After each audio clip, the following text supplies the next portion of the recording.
Boa tarde, né? Já é boa noite. Boa tarde a todos e a todas. Então, na realidade, todo o conhecimento que eu adquiri com relação a direito autoral, intelectual e produção fonográfica, ele tem a ver muito com a minha carreira, que vai fazer 15 anos, agora, dia 15 de agosto próximo, por conta de todo um trabalho que eu vim desenvolvendo com música e a fim de viver dessa arte com dignidade. Eu começo a trabalhar com música profissionalmente no dia 19 de agosto de 98, num show que eu produzi lá no Teatro da Praia, em Copacabana. E aí, quando me lanço artista, cantor profissionalmente, levado inclusive pelo falecido Luiz Carlos da Vila, que foi meu parceiro assim, de muitas músicas e o meu principal mentor com relação à carreira que eu desenvolvo hoje, eu percebi que o samba, na realidade, não era só comigo, mas com todos os sambistas do Brasil, inclusive o Rio de Janeiro, principalmente o Rio de Janeiro, que os direitos autorais eles nunca foram pagos regiamente a essas pessoas. Quer dizer, basta ver a obra assim, de um Cartola, de um Nelson Cavaquinho, que até hoje você... Sim, e o Paulinho, na realidade, o Paulinho foi uma pessoa contratada de uma gravadora, daí ele pôde viver e teve uma condição melhor, né, enquanto sambista e compositor. Mas só os autores, na realidade, a minha indignação ela começa quando eu percebo que os autores de samba, eles eram tratados de forma diferente dos artistas de outro gênero, como o MPB, o próprio forró, né, do Luiz Gonzaga, que teve o parceiro dele, o advogado. Sim, e ele acaba organizando toda a carreira do Gonzagão, recebendo regiamente, porque tinha a noção de como valia a sua obra. Bom, então eu, como sambista, sou levado pelo Luiz Carlos da Vila para fazer shows. Eu saio de Duque de Caxias, porque o Bira da Vila, na realidade, é porque eu nasci na Vila São Luís, num bairro que tem pertinho do centro de Duque de Caxias. E o Luiz Carlos me pega, assim que eu fui fazer esses shows, né, em Copacabana, a partir de 98, ele me leva para Rio Tour, que era um órgão que, na época, até foi pouco tempo depois daquele grande escândalo que teve com o Paulinho da Viola, que todo mundo teve um cachê de R$100 mil e o Paulinho ganhou R$30 mil. Pois é. E aquilo que me despertou foi que aquilo estava muito recente na minha cabeça, e o Luiz Carlos me leva para fazer os shows pela Rio Tour, e a produtora que nos representaria nesses shows, elas vinham com um pedido que nós preenchêssemos CPF, identidade, todos os documentos, mas nesse contrato não vinha valores e nem vinha nenhum compromisso que a gente ganharia algum dinheiro pelo show. Você assinava em branco e ia fazer o show. Bom, eu, como estava chegando ali, levado por um meu ídolo, eu falei, cara, isso está certo. Ele falou, não se meta nisso, assina e vamos tocar nossa música. E eu assinei esse contrato um pouco contrariado, só que eu ganhei tipo R$6 mil de cachê. Você imagina, eu sempre fui sambista por opção, assim, amador, e nunca ganhei dinheiro, nunca quis ganhar dinheiro nas rodas que fiz, sempre fiz para ajudar alguém, ou a tia do fulano, ou quem estava meio ferrado. A gente fazia um samba lá, eles vendiam cerveja, vendiam uma comida e ganhavam o seu dinheiro. Quando eu assinei em branco e ganhei R$6 mil de cachê, eu tomei um susto. Primeiro, que eu me considerei o famoso ninguém, né? Eu falei, pô, eu estou aqui, não tenho nome, não sou ninguém, o cara está me dando 6 paus para eu cantar 4 músicas. E o Luiz Carlos, e o Monarco, né? E todo mundo que está aqui tocando e cantando, quanto essas pessoas devem estar assinando por trás disso? Bom, entendi também que não era muito pequeno para poder questionar qualquer coisa. Foi aí que eu falo para o Luiz, olha, eu vou aceitar isso até eu criar asas, porque quando eu criar asas eu quero ir embora, porque isso não está certo, eu vou acabar virando escravo dessa história e tal. Bom, eu começo a pegar esse dinheiro, faço muitos shows pela Rio Tour a partir dali, e vou para São Paulo, alugo um flat e fico por lá, tentando organizar qual lugar que eu posso projetar a minha obra, o meu trabalho.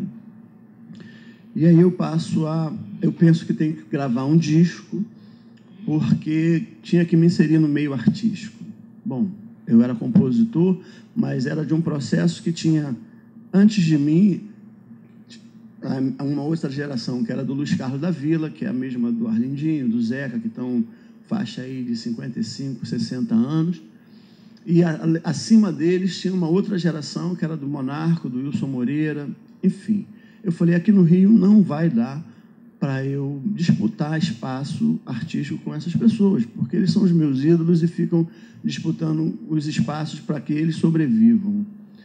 E eu começo a sair do Rio, porque tinha uma música minha que foi gravada pela Jovelina em 92, Sorriso de Banjo. Eu descubro que essa música era estourada em São Paulo, vou cantar lá, e todo mundo sai cantando a música comigo.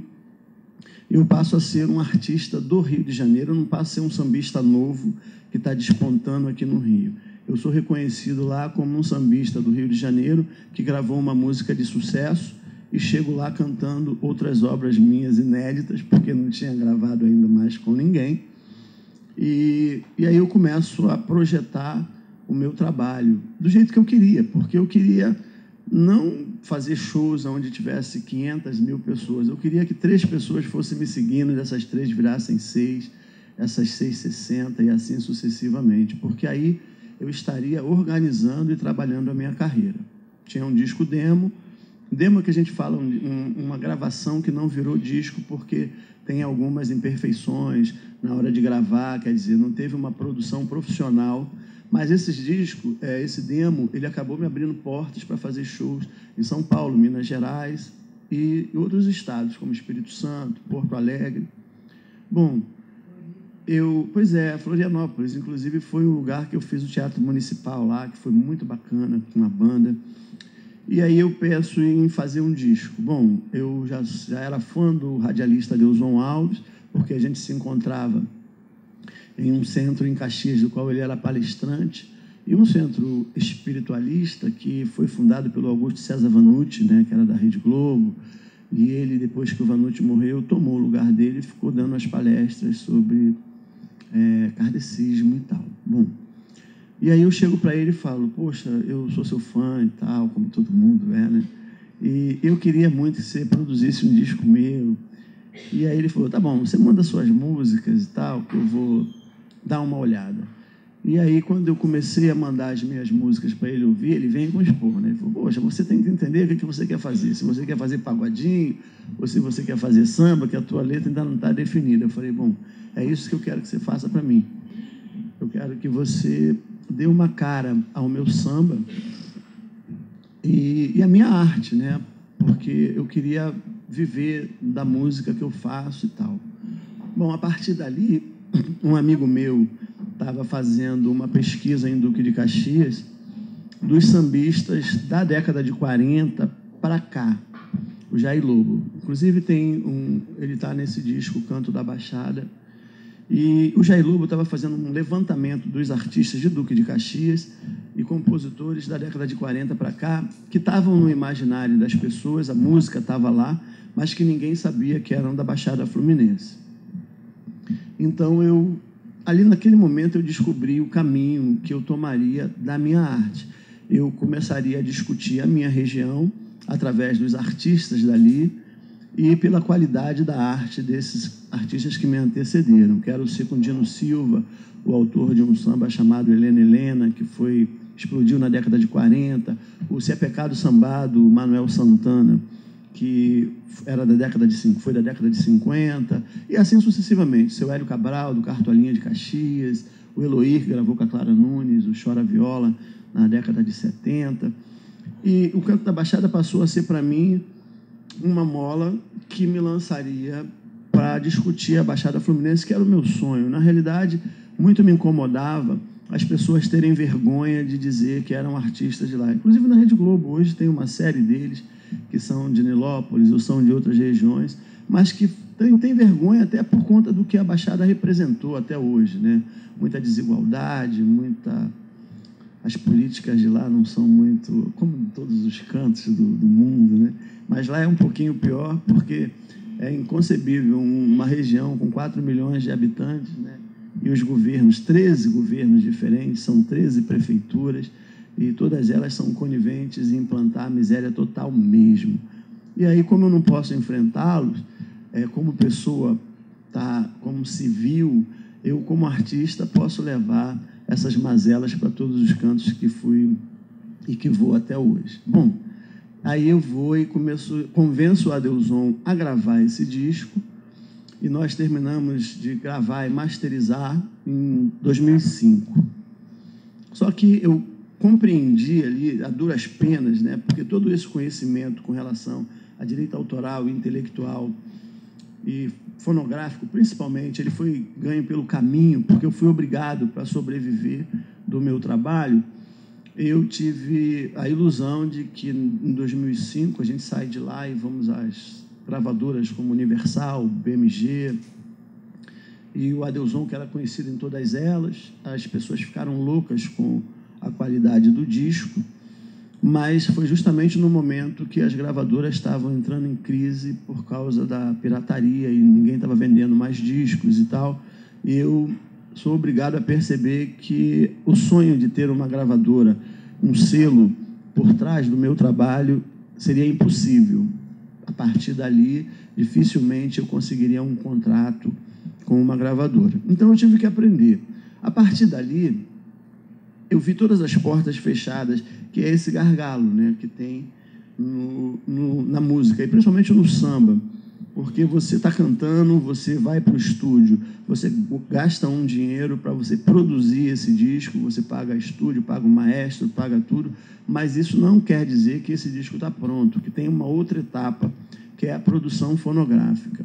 E aí eu tenho até um contrato em casa que eu guardo como um troféu, porque antes de eu chorar, né, primeiro eu li, depois vou guardar, e depois eu chorei. Aí depois que chorei, falei, bom, agora eu vou ter que tomar jeito e procurar o meu caminho, porque o contrato dizia o seguinte: eu, Birajara, passo para o fulano de tal, produtor, todos os direitos desse disco, para ele vender, para ele distribuir, para ele negociar com uma gravadora, e a partir dali todos os direitos cabem a esse produtor, assina aí.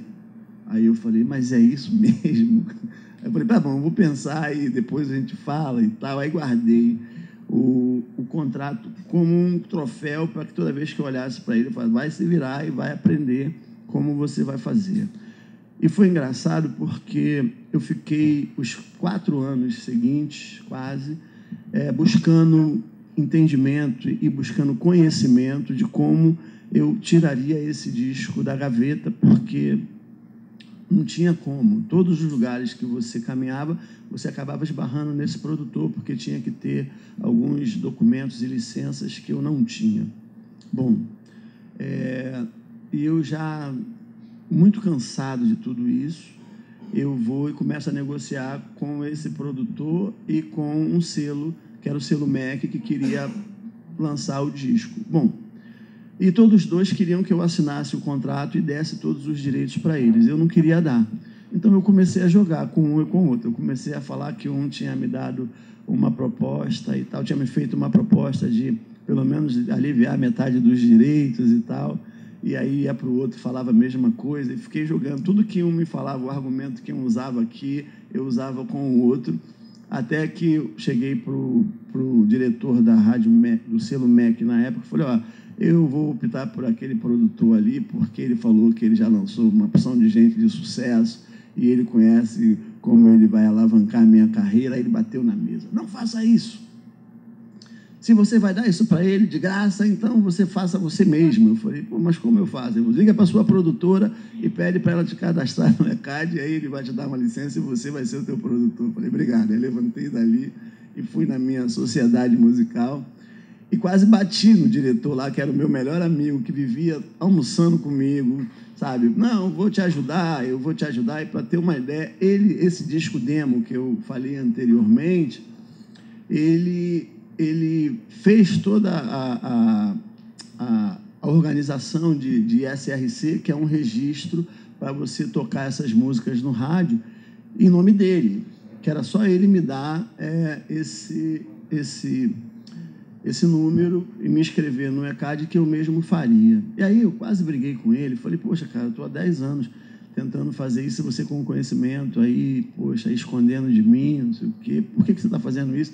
Aí ele deu um pulo, aí foi lá na mesma hora, me inscreveu no ECAD, e aí eu passo a ser o primeiro sambista do subúrbio do Rio de Janeiro, que teria um disco, né, que ainda não estava lançado, mas que detinha todos os direitos desse CD, intelectual, autoral, enfim, de produção e tal. Bom, a partir daí eu dou um salto, porque uma quantidade de amigos, aí eu vou jantar com um amigo meu e falo para ele que eu preciso de 3 profissionais para poder lançar esse disco, porque sozinho eu não conseguia e já estava quase 10 anos com o disco sem lançar. Aí ele, rindo para mim, falou: o que foi, cara? O que você precisa? Eu falei: eu preciso de uma pessoa de marketing para transformar esse disco em um produto, preciso de um produtor para transformar esse produto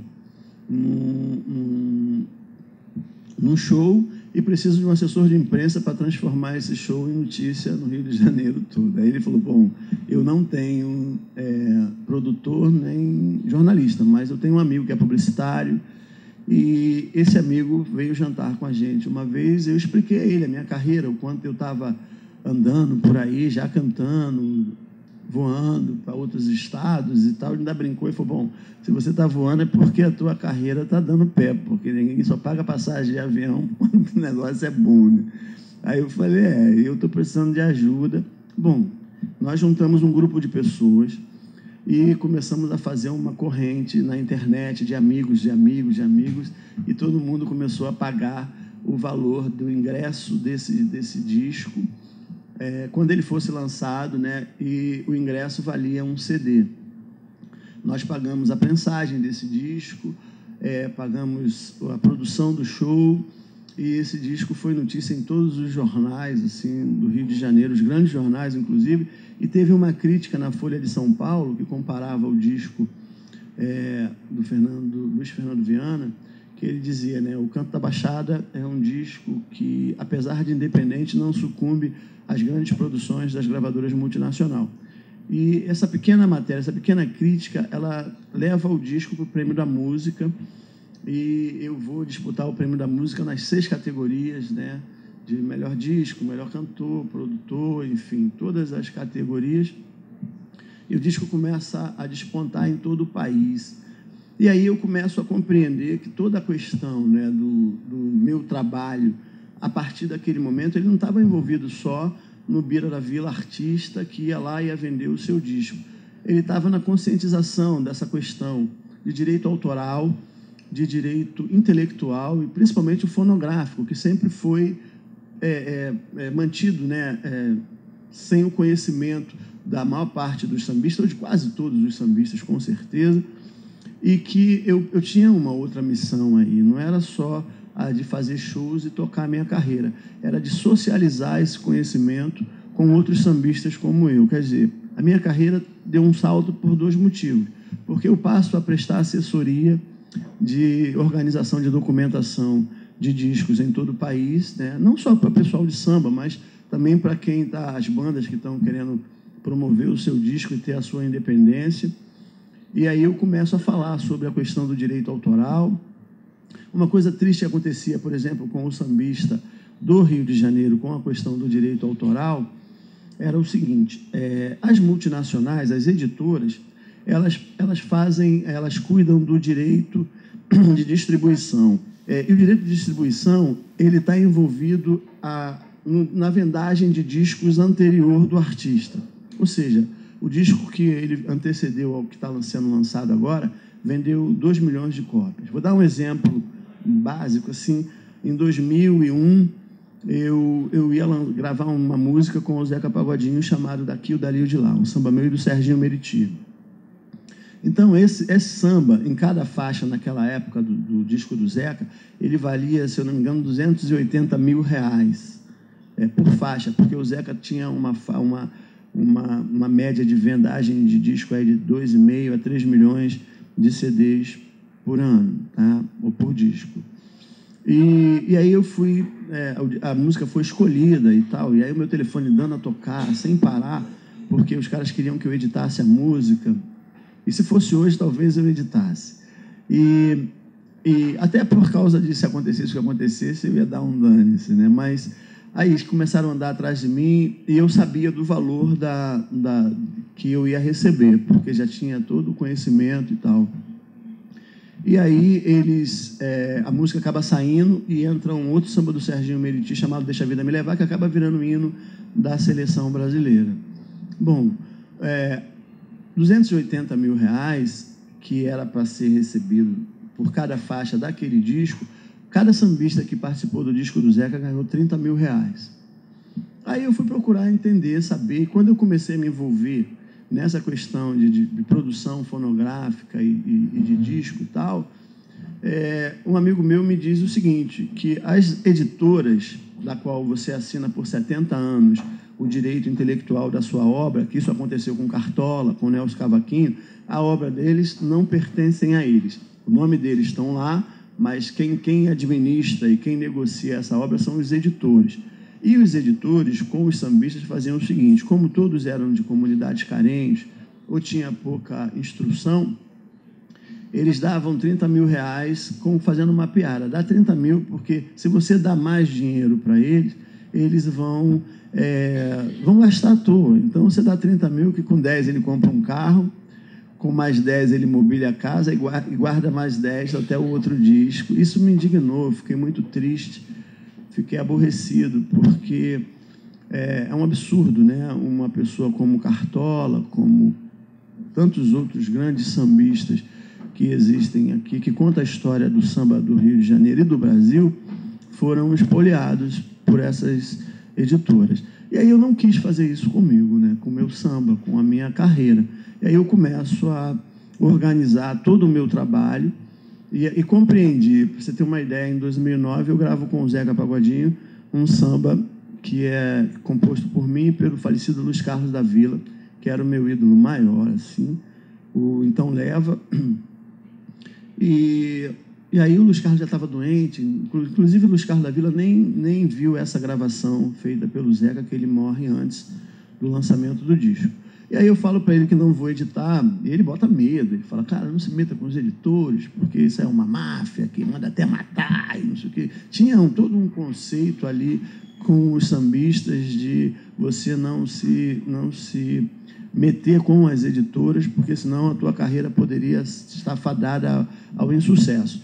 E eu falei para ele, mas eu não quero, até por conta de ter lido muita coisa sobre o Gonzaguinha, e acho que de todos os grandes artistas da nossa música popular brasileira, o Caetano, o Gil e o próprio Chico, eles vieram muito depois a ter noção disso. Mas o Gonzaguinha talvez tenha sido o primeiro a se organizar com editora, com todo o processo de você deter todos os direitos da sua obra e organizar, e deixar tudo isso organizado. Tanto que quando ele falece, ele deixa todo esse organismo pronto para a família administrar a obra dele.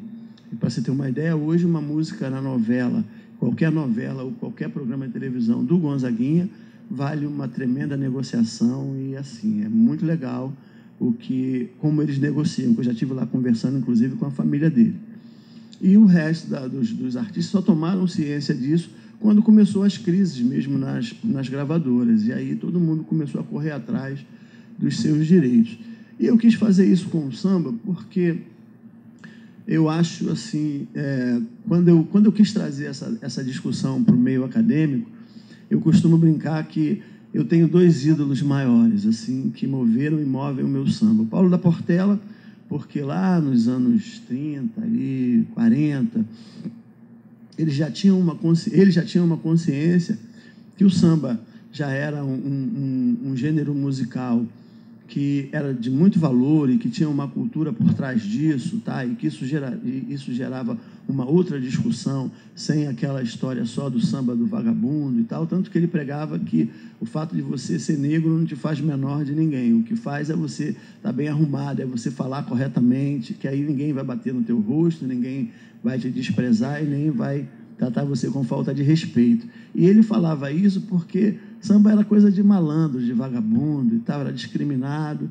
E não era o samba que era discriminado, era o comportamento do negro da época, aqueles que pungavam, que fazia toda aquela história que os filmes, às vezes, de samba, alguns, inclusive do Noel, mostra como era a galera lá, né? Todo mundo com pouca instrução, tendo que se virar, e aí ninguém jogava ronda, fazia qualquer coisa para arrumar um dinheiro. E o Paulo pregava isso, que se você começasse a se impor o seu samba, a sua música, todo mundo te daria respeito. E o outro era o Candeia, que foi uma pessoa que teve duas personalidades. Alguns dizem que ele foi muito mal antes de levar um tiro e tal, e de ficar paraplégico, mas que depois disso tudo, ele cria uma obra riquíssima, e que mais que a obra, ele começa a conscientizar ao sambista mesmo que o samba era muito maior do que só aquilo que ofereciam, e que se tomaria, se a gente não abrisse os olhos, o poder tomaria essa cultura e transformaria isso num grande negócio, que foi o caso das escolas de samba, enfim. E então, eu quando penso nessas duas pessoas, eu penso na história do meu samba agora. Eu caminho assim, eu sempre falo isso e falo com plena consciência que assim, o samba pode estar sendo empurrado para a sua extinção, embora a gente tenha toda essa coisa da internet, de manter ali toda uma discussão, mas o que manteve o samba por quase 100 anos foram os rádios, que tocaram em todo o país, e aí, depois dos rádios, a televisão, que sempre manteve, né, essa discussão, e os grandes artistas aparecendo, mostrando lá a sua obra. Quer dizer, há mais de 10 anos para cá, eu ainda sou um privilegiado, eu falo isso com toda a segurança, porque eu viajo hoje, embora não tenha gravado um disco de sucesso e tal, mas nos últimos 10 anos eu emplaquei 2 músicas por conta do Zeca e uma que nunca foi gravada por nenhum grande artista, o daqui e o Dario de lá, que fala dos ritmos e danças do Brasil, mas porque eu gravei no Renascença, e aí um disco que saiu para todo o país, porque o pessoal vinha para cá nas férias e acabou levando esses DVDs para lá, e aí eu virei conhecido desses estados. Mas há mais de 10 anos o samba não revela ninguém, né? O samba não toca mais nas rádios, e o samba está sendo empurrado para as rodas. Quer dizer, quando ele é empurrado para as rodas, ele não revela ninguém. E quando não revela ninguém, com certeza será extinto, porque não tem ninguém novo surgindo. Aí um dia vai morrer o Monarco, vai morrer o Wilson Moreira, e aí não vai ter mais nenhuma referência disso, e aí acaba. Logicamente que eu também sei que daqui a 10 ou 15 anos, as outras gerações que virão vão entender que as músicas que o Brasil tem são riquíssimas, e aí vão achar o samba de novo, e aí vai começar todo um processo de pesquisa e tal, e aí volta à tona a qualidade disso. Mas agora, sim, a gente caminha para isso, porque eu estou vendo por onde eu passo, onde vou cantar, que cada vez fica mais difícil, porque você tem as televisões impondo alguns artistas, né, que eles querem projetar. Para você ter uma ideia, nesse processo da Rio Tour, eu fazia shows no Carnaval, no Terreirão, cantava no Terreirão, eu como outros artistas de samba, e fazíamos shows, assim, volta e meia, pelo Rio de Janeiro, mostrando o trabalho de samba e de sambistas consagrados e que antecederam a gente.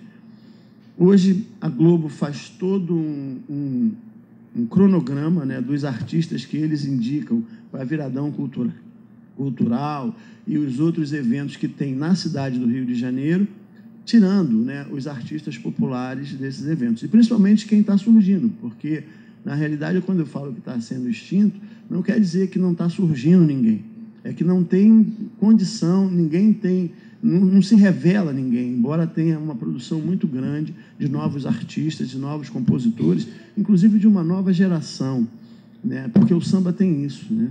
E em todas as minhas pesquisas, desde do primeiro grupo de choro da Chiquinha Gonzaga com Antônio Calado, que vai lá no finalzinho do século XIX, para cá, quer dizer, o samba vem sendo discutido e se projetando e revelando artistas de 20 em 20 anos, que essa também foi uma descoberta muito interessante, até de um trabalho que eu estou fazendo chamado de 20 em 20, que conta mais ou menos essa história, porque você pega ali, a partir da Chiquinha Gonzaga, começa o movimento na casa da Tia Seata, onde junta Pixinguinha, Heitor dos Prazeres, enfim, toda aquela galera que era novinha, e ela começa a partir dali se projetar, produzindo, compondo e fazendo essa música que viria a se tornar esse samba que a gente conhece. essa projeção, né, e essa transformação. Aí vem a geração do Noel Rosa, Geraldo Pereira, enfim. Aí depois vem Cartola, né, os cavaquinhos, que aí se desponta já em outras décadas, mas já vem malhando, que é o que acontece com o samba. Eu sempre ouvi, o sambista só desponta depois de 50, 60, 70 anos. É porque ele vem trabalhando com samba desde menino, entendeu? E aí ele vai com uma porção de gente atrás dele, que são grandes compositores, né, e grandes poetas, e aí para ele se impor, ele vai ter que disputar aquele espaço e colocando a sua obra de forma que ele vai surgindo à medida do conjunto dessa obra, né? À medida que você vai produzindo coisas que vão chamando a atenção dos outros, você passa a ser conhecido e respeitado. Então, é isso. Na realidade, o direito autoral e intelectual que eu discuto e que eu sempre venho falar é justamente esse direito que ele não passa pelo artista, né? Porque, na realidade, o artista também tem a ilusão de ficar deitado lá, de querer falar, eu quero só ir lá e quero cantar. Isso já foi um tempo que alguns despontaram e outros ficaram covardemente, foram roubados e foram usados, enfim. E a arte de hoje, na realidade, ela me move porque eu faço música de 7 da manhã às 10 da noite, né? Eu produzo, eu escrevo projetos, eu mando o meu trabalho, eu faço sugestão de pautas para eu ter uma agenda de 2 meses para frente, senão eu não pago as minhas contas. E aí tudo isso eu brinco com os meus filhos, que esse é o trabalho da gente, o cotidiano, que trabalha todo dia, que sai e vai buscar o seu pão, né, de várias maneiras, e que, na realidade, a explosão é quando eu subo no palco. Aí eu chego lá e explodo. Eu passo para o povo toda essa angústia que foi até chegar ali em forma de arte, em forma de música e de energia, que é a minha arte, né? Que é a alegria de estar dividindo e compartilhando a minha música com quem vai me ver, com quem vai lá. E poder estar compartilhando esse conhecimento hoje com artistas de todo o país me faz crer que eu estou escrevendo a minha história, que eu estou transformando o conhecimento que eu adquiri e estou passando ele para outras pessoas, para que essas pessoas vivam como eu, né? Quer dizer, eu estou com 50 anos, agora que eu vou comprar o meu primeiro carro, mas a minha alegria maior é que eu não precisei me vender, eu não precisei sacanear ninguém, eu não precisei, sabe, ficar ali puxando o saco de um ou de outro, ou me encostando em qualquer coisa que me desse vantagem para eu ganhar o meu dinheiro. Hoje, quando eu saio de casa, eu saio para fazer arte, eu saio para poder socializar e poder compartilhar o meu conhecimento e a minha música com todo mundo. Assim. Isso é que faz de mim uma pessoa assim, consciente de estar escrevendo a minha história, né? A história do meu samba e o samba de tantos sambistas que eu represento aí. Eu não sei o que vai acontecer no futuro, não, sabe? Eu tenho um pouco de medo de amanhã a gente não ter lugar para tocar. Assim, das pessoas sucumbirem aos modismos e às coisas que são oferecidas a todo mundo. Mas acho que não, acho que a música boa, né? Eu sou daquele que bate o pé que existe 2 tipos de música. A música ruim e a música boa. E eu não estou dizendo com isso que o funk ou que qualquer outro gênero de música seja ruim. Veja bem, eu tenho consciência que a música ela é universal e a música é que soa no ouvido. E eu acho que tem lugar para todo mundo, sabe, nesse universo gigantesco. Agora, me incomoda muito assim, a gente não ter lugar para tocar. As televisões, sabe, as redes de TV tratarem isso como se fosse uma coisa que já passou, que não tem uma história por trás disso, tratar assim com tanta indiferença. E para você ter uma ideia, a relação que eu tenho com a mídia, que hoje, assim, eu falo com a minha mulher, chega a ser horroroso, assim, chega a ser triste, porque o Jornal o Globo, o Extra e outros jornais que vinculam por lá, como em todos os lugares, quando eles precisam de alguém que seja personalidade da região para escrever uma matéria sobre um roteiro gastronômico, um roteiro cultural, ou enfim, você falar sobre a sua região, eles me procuram, porque eles sabem que eu existo, eles sabem que eu estou lá, e aí eu vou assinar uma matéria que vai sair, e aí eu vou dando a volta disso, porque, para você ter uma ideia, assim, no ano passado eu consigo incentivar um projeto no FAM, né, no Fundo de Amparo à Música da Prefeitura do Rio de Janeiro, de R$50 mil, para eu fazer 5 shows. Eu falei, beleza. E aí chamei, montei uma banda com todo mundo da Baixada Fluminense e falei, galera, a gente vai poder ganhar dinheiro com esses R$50 mil, porque se eu pensasse em ganhar um dinheiro, o máximo que eu ganharia dali devia ser R$15 mil, assim, para os 5 shows. Eu falei, vamos dividir esse dinheiro e vamos produzir um outro produto desse mesmo, né, que era o Canto da Baixada, o disco que eu vinha trabalhando. E aí nós fizemos 5 shows desse incentivo e peguei esses 50 mil e transformei esse show num DVD, que a gente vai lançar agora, no final do ano, que é do disco Canto da Baixada, né, esses mesmos compositores, que a gente aproveita e faz um outro produto. Quer dizer, a gente gravou, fizemos o primeiro show na Sala Baden-Powell, em Copacabana, e foi bacana, porque eu saio de Duque de Caxias com a minha banda para cantar na Sala Baden-Powell para 30 pessoas, que eu achei que não tinha amigos que iam se locomover, e por mais amigos que a gente tenha leais, seria muito difícil sair todo mundo, ir para Copacabana e lotar o teatro para me ver cantar. Mas eu fui preparado para cantar para 20 ou 30 pessoas como se estivessem 2.000. E foi bacana, porque eu cheguei lá, o teatro estava lotado e foi muito louco, que eu falei, e agora? Se eu cantar a terceira música, todo mundo ir embora, né? Não quer saber da música da Baixada. E isso rolou, foi muito legal, porque quando eu cantei a terceira música, que todo mundo levantou e aplaudiu de pé, eu falei, bom, agora está feita, né? Está cumprida a missão. E esse DVD vai ser lançado agora, que é um DVD que eu também conto um pouco da história política, porque o DVD hoje é legal por causa disso, porque além do show você tem os extras, que você conta um pouco da sua história. Eu pretendo com isso estender um pouco mais o meu trabalho e toda a luta, né, que a gente vem travando aí para se manter vivo nesse universo artístico aí, cultural. Desculpa aí, falei pra caramba, né?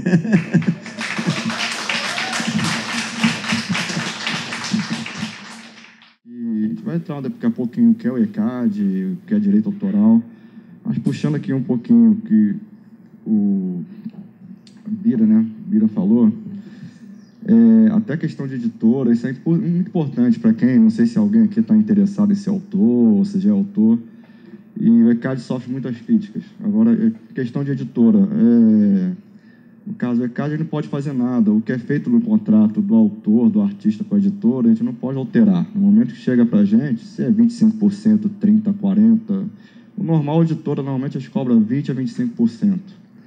Mas tomar muito cuidado na hora de assinar, e alguns artistas grandes realmente perceberam isso e começaram a manter sua editora. Djavan, Caetano, Roberto Carlos, cada um tem sua editora, né? E a questão até do tipo de música hoje, né? Eu fiquei fora do Rio, eu já trabalho no ECAD há 17 anos, mas eu fiquei fora mais ou menos 7 anos. Morei em São Paulo, Santos, Espírito Santo, sempre trabalhando pelo ECAD. Quando eu voltei aqui no passado, e que eu fui gravar o Carnaval do Terreirão, realmente mudou muito o perfil que era antes. E realmente a gente percebe que a Globo, depois que fez, não sei se é a Globo, como você comentou, até que creio que eu acho que está participando também da organização. Quando era o Terreirão, antes da obra, era o verdadeiro sambista que tocava ali, 2000, 2001, 2002. Você deve ter tocado muito, a gente sempre gravou. E até fala, o momento que o sambista realmente de raiz ganha não é muito dinheiro, mas está gravando, está ganhando ali carnaval, está tocando. O perfil desse ano é totalmente diferente do que tinha aí até 2005, quando eu acompanhei. É outro perfil de artista. Não sei porquê também. E assim, deixar bem claro, o ECAD ele cobra sobre execução pública. E como o Bira falou, é o que está sendo executado. Eu não posso alterar. O que é executado, o ECAD tem que estar vendo a amostragem, o roteiro. Eu não posso pegar e alterar uma amostragem. Eu não posso forçar a tocar uma música. Eu não posso dizer que a música de A a B, de um é ruim, outra é boa. Para o ECAD não existe isso. O executor, eu posso até achar ruim. Tem muita coisa ruim aí ganhando dinheiro hoje. Muita música ruim que ganha, mas está sendo executado. O povo gosta, toca e vai lá, executa. A gente tem que... É pago de total, a gente tem que pagar. Para o ECAD não existe música boa ou ruim. Eu posso até achar, mas não... Para a empresa não pode existir isso. Toda música é música, está tocando, está executando, é autor, eu vou ter que pagar. Entrar um pouquinho na parte do ECAD aí, é uma empresa privada, a gente tem as associações de autores que administram o ECAD, então são 9 associações hoje. Sofremos muitas críticas também, mas acho que a gente avançou muito, até a parte hoje, nesses anos que eu tenho de ECAD. Você pega aí rádio, tudo que toca em rádio, televisão, shows, é feito cobrança. Pensou em estar executando música, a princípio cabe a cobrança. Tem onde não cabe a cobrança, são as exceções que na execução pública não vai ter cobrança.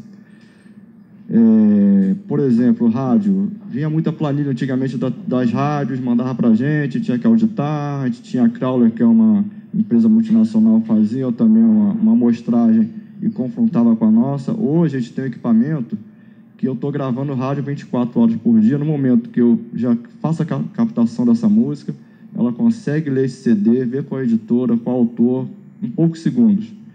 Quais são os parceiros, percentuais, já sai automático. A não ser aquela música que a gente não identifica, vai para a escuta manual, como era feito antigamente. Mas hoje 80% a gente consegue, 80%, 90% consegue identificar através desse equipamento. Aí eu tenho polo de gravação Rio, Espírito Santo, Bahia, São Paulo. A tendência é botar em todo o Brasil esse equipamento. No momento que ele pegou as rádios lá, captou na mesma hora, está mandando aqui para o Rio, eu estou lendo essas obras. Tá? É uma coisa bem automática, que hoje, na verdade, o Brasil, que é a Crowler, que dominava esse campo, hoje a gente está tendo que dar apoio à Crowler. A gente não trabalha mais com a Crowler e passamos até a dar um apoio técnico para ela, que nosso equipamento ficou mais avançado que o da Crowler. Então, a gente avançou muito nesse ponto. E é isso. Tem execução pública, seja o que for, tem a cobrança. Aí vai vir, que é direta, indireta, começa a ter uma série de desdobramentos. Se é show, se não é show, se é música ao vivo, se é num bar, no restaurante, é uma música ao vivo, eu tenho que ter uma pessoa gravando lá, fazendo uma amostragem que está tocando música ao vivo. Hoje a gente está avançando casas de festas, também a gente faz amostragem de casa de festa, que é uma coisa muito importante também, que a gente começou a perceber o seguinte: antigamente a amostragem era rádio, televisão, música ao vivo, bar, restaurante. Hoje a gente consegue pegar casa de festas, está entrando em loja comercial também, fazendo gravação das lojas. Aí foi interessante a casa de festa, por exemplo, a música do Hilarie. Ele não recebia muito, porque foi há muito tempo, lá na década de 80 fez sucesso. Hoje já quase não toca, mas quase todo aniversário toca Hilarie, que o compositor é o lá do Salvador, o baiano, não lembro o nome dele. Não é da Xuxa a música. Mas só que todo aniversário toca Hilarie. Ele passou, o rendimento dele teve um crescimento enorme, porque todo aniversário toca lá, um casamento, aniversário, está tocando Hilarie. Então, essas casinhas de festas, hoje a gente faz gravação. Boates estão começando a gravar também. Então, a gente trabalha muito com a amostragem, com os roteiros, executor, temos de pagar. O que a gente tem mais de interessante? Internet, uma coisa que está avançando muito também, é um futuro que está aí, está na internet, não adianta, está tocando também, a gente conseguiu também muita coisa, cada vez aumenta mais a arrecadação, e o futuro vai ser a internet. A gente não sabe como vai ser ainda, como é que vai melhorar esse tipo de arrecadação, como vai se distribuir melhor, mas a gente tem certeza que vai assim, é o futuro. Rádios todas estão na internet, a gente já faz a cobrança hoje, não tem uma rádio que não esteja na internet. E tudo facilita para a gente gravar hoje em dia, para a amostragem nossa, cada vez mais a gente consegue chegar perto de uma realidade. Volto a dizer, a gente só não pode impor o que vai tocar. Tem que aceitar o que vem, está tocando, executando, a gente tem que estar acompanhando. A não ser alguns shows que a gente faz a gravação nossa, também grandes shows ou pequenos, não importa. Tem show, às vezes, a gente tem um equipamento que eu também não preciso ter uma pessoa ali acompanhando mais. Eu simplesmente fixo esse equipamento, ele é digital, na mesma hora eu levo lá abaixo, identifico as obras, consigo pegar aí os shows. Não consigo gravar todos os shows ainda, mas a tendência é de tenta aí o máximo possível, 1 hora eu sonho conseguir gravar a maioria dos shows. Porque muitas vezes o artista também nem sabe, o produtor manda um roteiro para a gente que não é realidade. A gente já conseguiu pegar muito isso, chegar lá não é realidade. Começamos a gravar, tá coisa errada. E aí, quem é que está sendo lesado? É o autor que está ali. É pouquinho, vai dar R$10, não importa, vai ter que pagar os R$10 dele. Não pode pagar para outro, não pode pagar errado. Só que muitas vezes o autor não sabe, a gente não sabe. Pela lei, ele é obrigado a entregar o roteiro para o promotor e vem com o roteiro errado. Então, para a gente é terrível isso. Conseguimos identificar, procuramos acompanhar. porque não pode ser feito pagamento errado. E tudo que vocês pensarem tem ECAD, desde bar, restaurante, cinema. Eu tenho um exemplo aqui muito bom eu acho que é MC, o Leonardo que veio, não veio. É muito interessante, a gente puxou lá, eu não tenho valores, que a gente não tem acesso a valores de quanto o Bira recebeu, quanto o Leonardo recebeu, mas assim, a gente consegue ver, é uma coisa fechada do titular, eu não posso pegar e estar olhando valores. Mas a gente tem um percentual, por exemplo, o do Leonardo, é bem interessante a parte de cinema, que ele estourou com a primeira música, o rap dele que ele estourou, que foi no filme Tropa de Elite 1, que tocou o rap das armas, se não me engano, é o rap das armas. Então, se a gente vê o rendimento dele nos últimos 3, de 2009 para cá, que a gente pegou, 60% é em cinema, porque ele estourou em 2007 ele estourou, não aparece ainda, mas em 2009 estourou com outro rap também no Top Elite 2. Então, disparou a arrecadação dele, a parte de direito autoral dele. A pessoa vê, mas cinema tem? Tem. Fatalmente você já deve ter de cinema, tem lá no TIC informando 2,5% do ECAD, eles informam até no TIC. E assim, tudo quanto é cinema, quando também eu tenho obra, eu pego o cinema, chega lá pra gente, a gente pega aquela obra, vai ver o que está cadastrado, e aí é feito pagamento. E se tem algum problema, eu não tenho como pagar. Realmente, o autor ele tem que primeiro estar bem assim, procurar os direitos dele. Vai na sociedade, vê se está toda a documentação, se está tudo realmente regularizado, porque se tiver alguma coisa, não é pago, o dinheiro fica retido. Essa semana eu recebi uma ligação, pessoal do samba, grupo Mirim, Escola Mirim. A maioria recebeu o Império do Amanhã, se eu não me engano, não receberam. Quando eu fui ver, está sem registro. Então, está com problema de registro com a gente. Está faltando documentação. Então, já pagamos todo mundo e faltando, não sei o que está faltando, procura a sociedade. Ele foi, parece que ele não tem nem registro, um dos autores. O seguinte, eu lancei o disco em 2010, né, O Canto da Baixada. E eu continuo, eu recebo trimestralmente a obra O Daqui, o Dali, o de Lá. E o Então Leva, que o Zeca Pagodinho gravou. Às vezes sempre vem um percentual de shows dessa obra. Mas eu escrevi todo o disco, o ISRC, registrei tudo isso lá pela Abramos, que é a minha sociedade. O que me incomoda é que eu faço shows e pago todos os direitos do ECAD, quando me pedem lá, a gente manda os boletos e tal. Mas eu nunca gravei. O que me incomoda é que eu nunca ganhei uma prestação de contas com o Bira da Vila cantando, nem o Daqui, o Dali, o de Lá. E a gente toca, assim, Itatiaia, na Rádio Itatiaia de Belo Horizonte, muito, assim. Quer dizer, aqui, Rádio Nacional, MEC, eu não sei se essas rádios pagam direito autoral. Mas, assim, a gente toca muito, e nem pelo valor do dinheiro, entendeu? Eu queria entender, assim, eu queria me ver ali o Bira da Vila, intérprete, que gravou o disco com a Beth Carvalho, e a música que toca comigo e a Beth cantando, só que eu nunca recebi. Me perguntaram outro dia se eu era contra o ECAD.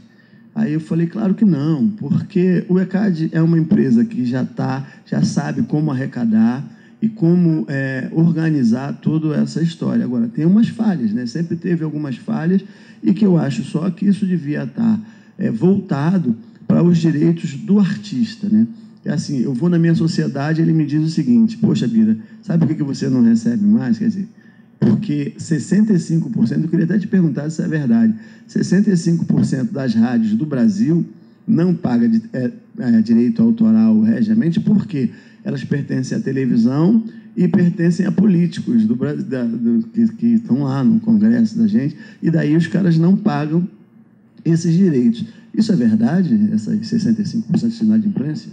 No caso de rádio, como também show, tem que ser pago para receber. Eu não tenho como repassar o que não é pago. A gente tem muito problema com prefeitura, quer dizer, é uma lei federal, vem lá de Brasília, chega a prefeitura, uma discussão. Alguns aceitam, outros não. Não, isso aqui não cabe cobrança, isso aqui eu estou dando para o povo. Só que aquela música do autor. Acontece muito isso. Isso aqui você está dando para o povo, mas ele está pagando. Som paga lá o artista e o autor não recebe. A mesma coisa com rádio, tem um índice bem alto. Eu creio que deve passar de 40% a 50% hoje. É um número muito alto. E a verdade é que a maioria são de políticos. É triste, mas é a maioria. A maioria das rádios são deles. E a gente entra com a ação e fica aquela discussão. O ECAD, ele cobra qualquer... É uma empresa privada, só que administrada pela associação. São 9 associações de autores que administram o ECAD. Então, regulamento, como arrecadar, distribuir, percentual que fica com o ECAD, fica com 17% do que é arrecadado. É tudo decidido em assembleia. O ECAD não manda, a gente não manda em nada, na verdade. Nós somos funcionários e temos que seguir a regra da assembleia, né? Tudo que tem execução pública musical, a princípio cabe cobrança. Um show, rádio tem que pagar, televisão, restaurante, bar, hotel, motel, cinema. Tem motel que normalmente tem uma rádio ou televisão, tá? E assim, motel, hotel, cinema já foi discutido no STJ, foi favorável, então cabe cobrança e toda hora tem que estar lutando o que cabe e o que não cabe. Mas vai até o STJ, começam a haver as decisões, hotel tem até a súmula de hotel, motel, loja comercial, tem súmula já é simulado pelo STJ, então cabe a cobrança. Então, no momento que eu faço essa arrecadação, eu tenho que repassar para os autores. Tá? Então, tem 2 tipos de distribuição, a direta e a indireta. A direta é show. Tem um show aqui na praia. Teve o show, pode ser o Bira, pode ser Roberto Carlos, pode ser Caetano Veloso, pode ser o Toninho, que eu não sei quem está tocando ali. Foi um show, eu tenho que pegar o roteiro e distribuir aquilo que foi pago em cima desse roteiro musical. Tá? E tem a indireta, que eu uso a amostragem, que é o caso de rádio, bares, restaurante. Eu faço uma amostragem, eu recolho, faço aquele montante e eu tenho que fazer uma amostragem para ver as músicas mais executadas. Vou pagar ali o ponto. Aí vai fazer um ponto, por exemplo, que dê R$100 o ponto. Tocou, uma execução vale R$100. Tocou naquele trimestre 10 vezes, vai receber R$1.000. É mais ou menos esse cálculo que é feito. Tá? Então, é ECAD, execução pública musical. Se fala muito, mas o ECAD, tudo livro, esquece, é só execução pública. A lei de direito autoral, ela é geral, para tudo quanto é parte, quadros, fala em livros, editoras, mas o ECAD é só execução pública musical. É o que cabe, no caso, para o ECAD cobrar. Tá? Tem suas exceções, na sua casa eu vou cobrar? Não. Se vai tocar música na sua casa, eu não vou cobrar. A não ser se faça uma festa e cobra ingresso, aí você começa a ter lucro. Você abriu ao público. Então, a execução pública, no momento que você abre para o público, começa a fazer uma cobrança na sua casa, vai caber, aí no caso, o direito autoral. E você pode até perceber em qualquer CD, que a pessoa fica muito aquilo, mas o CD é meu, eu vou usar, e pronto, esse aqui é meu, eu posso botar para tocar em qualquer lugar na rua. Não pode, ele não pode ser executado publicamente. Você tem ali o CD, mas as obras não são suas, é do autor aquelas obras. Tanto é que você vai ver qualquer CD proibido de execução pública. A gente nunca percebe muito, mas se pegar qualquer CD que não seja pirata, ali vai ser bem claro. Mas em fonograma vai falar alguma coisa, foi proibida a execução pública. Conforme a lei 9.610, ele é protegido. Né? Sala de aula, o artigo 46, ele vem aquilo que não cabe a ofensa ao autor. No caso, a sala de aula. No momento que você está ministrando uma aula, dando aula de música, é uma discussão muito grande, mas aula de música, muito claro, está ensinando a música, não cabe a cobrança. Então, para a parte didática, não há cobrança de direito autoral. Alguns doutrinadores discutem, agora não, se eu abrir aqui a sala de aula, que não seja uma aula de música, cabe a cobrança ou não? Uns dizem que sim, outros dizem que não.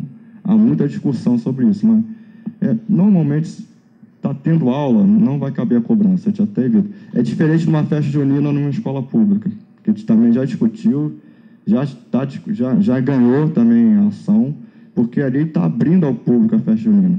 É uma discussão grande, colégio, já cabe, não cabe, ele está abrindo, está usando a música, ele está cobrando, às vezes cobra ingresso, às vezes não, depende, alguns cobram ingresso ou não, mas abriu ao público e começou a executar a música. E alguns ganham até dinheiro com isso. Tem escola particular hoje que tem bastante gente ganhando dinheiro com a parte de festa junina. Já tem até matéria, a gente tem matéria lá que eles ganham até faz assim um bom valor com festa junina. Né? Aí já não... também entra no artigo 43, você tá só tem que citar o autor, né? Você está só falando ali, ó, um pedacinho da música. O difícil é, assim, qual o tempo? Fica aquela, é um segundo, 2. Tá? Que o direito autoral tem várias, como ele falou, tem a parte lá da fixação. No caso do cinema, para botar uma música num filme, ele tem que pegar autorização com o autor, ou vai receber ou não vai ser negociação entre eles, né? Editora vão negociar. A execução pública que eu vou cobrar. Agora, para inserção, de inserção, ele vai discutir com o autor, vai receber lá, vamos discutir a parte deles. Se ele vai receber 100, 200, não vai receber nada, bota de graça, ele discute com o autor. A execução, a gente faz a cobrança. Aí tem margem de direito, né? Uma pergunta?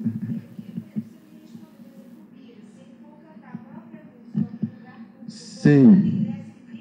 Mesmo sem cobrar ingresso. Por quê? No momento que a lei é o seguinte, que ele se filia, escolhe uma associação e se filiou, ela passa a ser a mandatária da obra dele, tanto jurídica como extrajudicial. Então, no momento que ele se filiou, mesmo ele cantando, eu vou lá cobrar, não dele, eu vou cobrar de quem está produzindo, ou do local.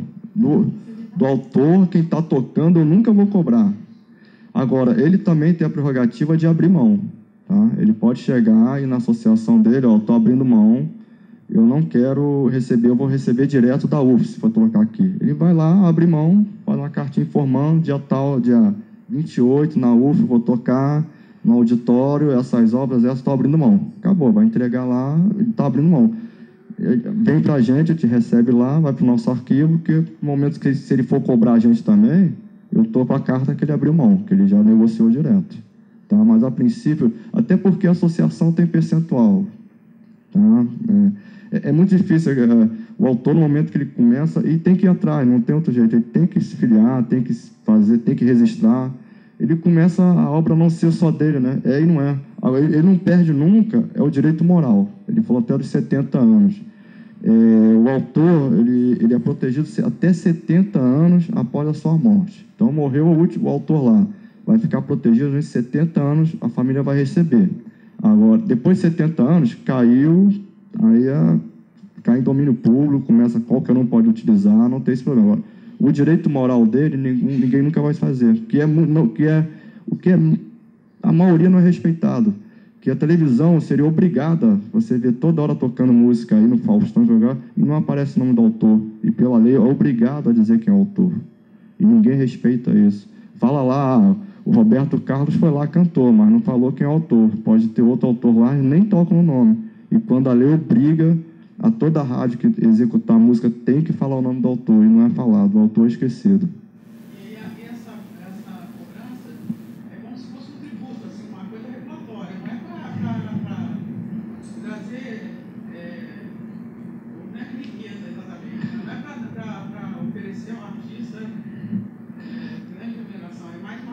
Não, depende. Tem artista que ganha muito dinheiro. Tem, o Birassá ganha muito, não é pouco não. É aquele negócio, é igual, eu comparo muito jogador de futebol, aquele que está aí no grande clube ganhando dinheiro, é aquele que joga aí que a maioria fala assim, mas o artista ganha muito dinheiro. Não, a maioria não ganha, se engana. A maioria dos autores não ganham muito dinheiro. Agora, o que está executando... É muito claro hoje, tocou na novela da Globo, vai ganhar muito dinheiro. Pode ter certeza que vai render muito. Aí ele começa a tocar em tudo quanto é lugar, vai para a rádio, aí começa a aparecer, tocar toda hora em show, ganha muito dinheiro, não é pouco não. Há um rendimento aí. Eu vejo assim, carnaval, por exemplo, eu já ouvi falar alguns, o João Roberto Kelly, ele ganha muito no carnaval. Ele é o autor das marchinhas aí, está sempre nos meus lugares, que em média ele vive do carnaval, cada carnaval tira 700, 800 mil reais, só direito autoral, em média. Não sei se é isso, eu escutei já falar, ele mesmo já declarou que tirava um bom dinheiro, mas é um dinheiro bem razoável. Quando é muito executado, ganha um bom dinheiro, não é pouco não. Agora tem assim, como estou falando, tem os que ganham poucos, mas tem que receber, não importa. E alguns, já tem autor aí, tem muitos que paga o aluguel com aquele dinheiro ali do ECAD, difícil, que é do dia a dia, batalhando, agora caiu nas redes aí, cai numa televisão dessa, normalmente ele passa a ganhar muito dinheiro. Não é pouco dinheiro não, ganha um bom dinheiro, mas são muito poucos. Imagine se todas as rádios voltarem a pagar, começar a pagar, que seria assim um valor bem razoável. Tá? Ele está falando, né, que música que entra na novela e que o autor... que a gente tem esse problema mesmo, né, de prestação de conta, como você falou. Na realidade, as sociedades são o seguinte: as editoras, elas cuidam da distribuição, como ele estava falando aqui, dos discos que são vendidos. E aí o autor ganha em cima da distribuição. E a sociedade musical, ela, toda vez que toca no rádio, ela vai lá e representa o artista. Vou dar um exemplo aqui disso que ele falou, né? Que não é bem assim, que às vezes você não imagina, tem um MC lá perto da minha casa que, assim, chega a ser engraçado, porque ele comprou um Camaro amarelo e mais 2 carros grandão, assim, daquele tamanho do Camaro, e uma moto bem grandona, assim, aí bota a família todinha para ficar zanzando pelo bairro, com um cordão de ouro grandão, né? Ele fez um desses funks que está na moda aí e está ganhando muito dinheiro. Mas, ao mesmo tempo, assim, a comunidade onde a gente mora diz que ele está ficando maluco porque ele cheira muito. Quer dizer, deram uma grana para o cara, mas já começam a destruir a imagem dele como doidão, como vai, daqui a pouco está duro, né? E ele está falando isso, eu lembrei do Marquinhos, que são 3, um mora até aqui em Niterói hoje, Marquinhos Diniz, Barbeirinho e Luiz Grande. Que essa música está no imaginário de todos vocês, né? O caviar, você sabe o que é caviar? Nunca vi nem comi. Essa música entrou numa novela e essa música foi uma das mais executadas assim no ano, assim 2 ou 3 anos. E essa música, esses caras, um está morando lá em Santa Lúcia hoje, o outro está morando assim, mas muito duro, né? Que essa execução que é monstruosa assim, não chegou a eles.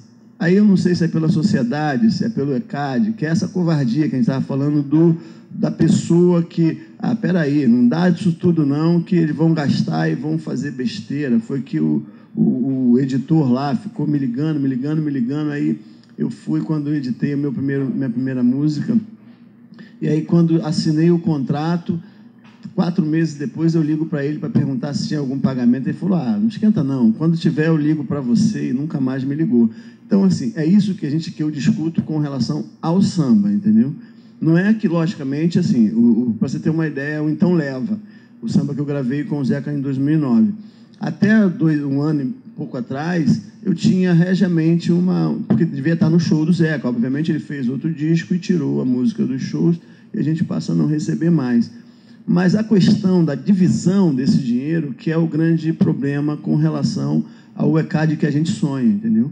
Não é só o artista, porque eles precisam realmente promover um artista que ganhe 200, 300, 500 mil reais, até porque senão todo mundo vai parar de compor e não vai almejar isso. Agora, o problema é que Luiz Carlos da Vila, se você pegar toda a obra do Luiz Carlos da Vila, desde o início da carreira até o final, quer dizer, esses direitos nunca apareceram. Ele morreu e vai fazer 5 anos agora, quer dizer, o direito todo está preso por conta de vários problemas, que ele não era casado com a mulher e tinha união estável agora e tal, e agora que está se resolvendo tudo isso, e parece que foram ver lá e já disseram que tem 80 mil reais.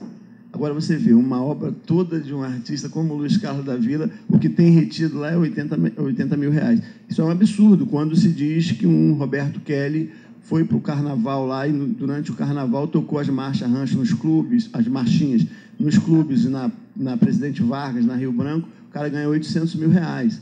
Essa é a realidade dessa disparidade de prestação de contas das sociedades e do ECAD, que quando me perguntaram, você quer ir lá para tirar o ECAD? Eu falei, vai tirar para quê? Você vai botar o ECAD na mão do governo?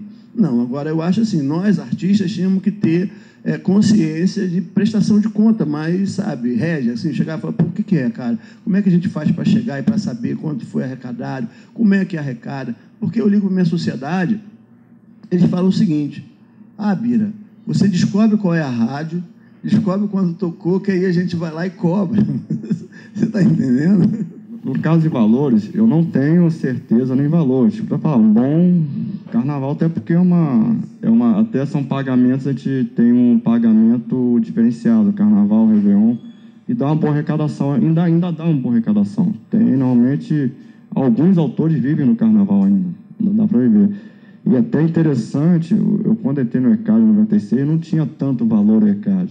Também cresceu muito devido ao negócio de CD pirata, acabou a vendagem de CD, de disco. Hoje tem muito mais valor, nós somos muito mais cobrados. Os autores cobram bastante. Não, uma empresa civil normal, empresa privada, sem fins, é escritório central de arrecadação e distribuição. Foi obrigado a ter, a lei obrigou a ter um escritório central. Assim, obrigou a criar o ECAD. Então, foi criado. Estrangeira, música estrangeira, né? O repertório estrangeiro também é protegido aqui, tá? Ele é bem, tanto nacional quanto estrangeiro, existe contratos, tá? Tanto de associação. Normalmente, quem tem mais contrato aqui com a música internacional é o BC e Abramos, se eu não me engano, só as duas têm. Não, o Facebook não, a internet a gente trabalha, por exemplo, Google, Vagalume, esses sites que, na verdade, é no site, não no privado, Facebook, a gente não trabalha nessa cobrança. É a mesma coisa, também tem lá, aí é uma troca. Tem muito artista que não é conhecido aqui, que recebe mais de fora do que daqui. Então, já é direto com a associação, não passa pela gente. O internacional a gente cobra aqui, repassa para, normalmente, ou BC ou Abramos, e é feita essa troca com o pessoal lá fora, que há uma troca entre associações lá fora. Tá? Seja música americana, até japonesa, eu já peguei música protegida aqui japonesa. Ah, é protegida? Não é? Foi ver, era protegida. Teve que repassar lá para o Japão, para o ECAD de lá, né? Tanto no Japão, Estados Unidos, Europa em geral. Então, também existe também lá fora. Tá?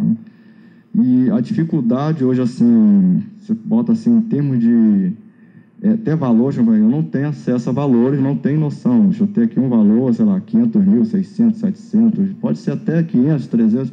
Dá um bom valor, realmente, quando o carnaval ainda é um retorno muito grande ainda. Até porque toca muito o carnaval, marchinha. Tem uns 10 autores aí que... Festa junina, a gente tem o Luiz Gonzaga, toca bastante festa junina. Um dos primeiros autores, todo ano tem entre os primeiros, a família recebe, não sei quanto que é também, mas é um bom valor, que toca muito festa junina.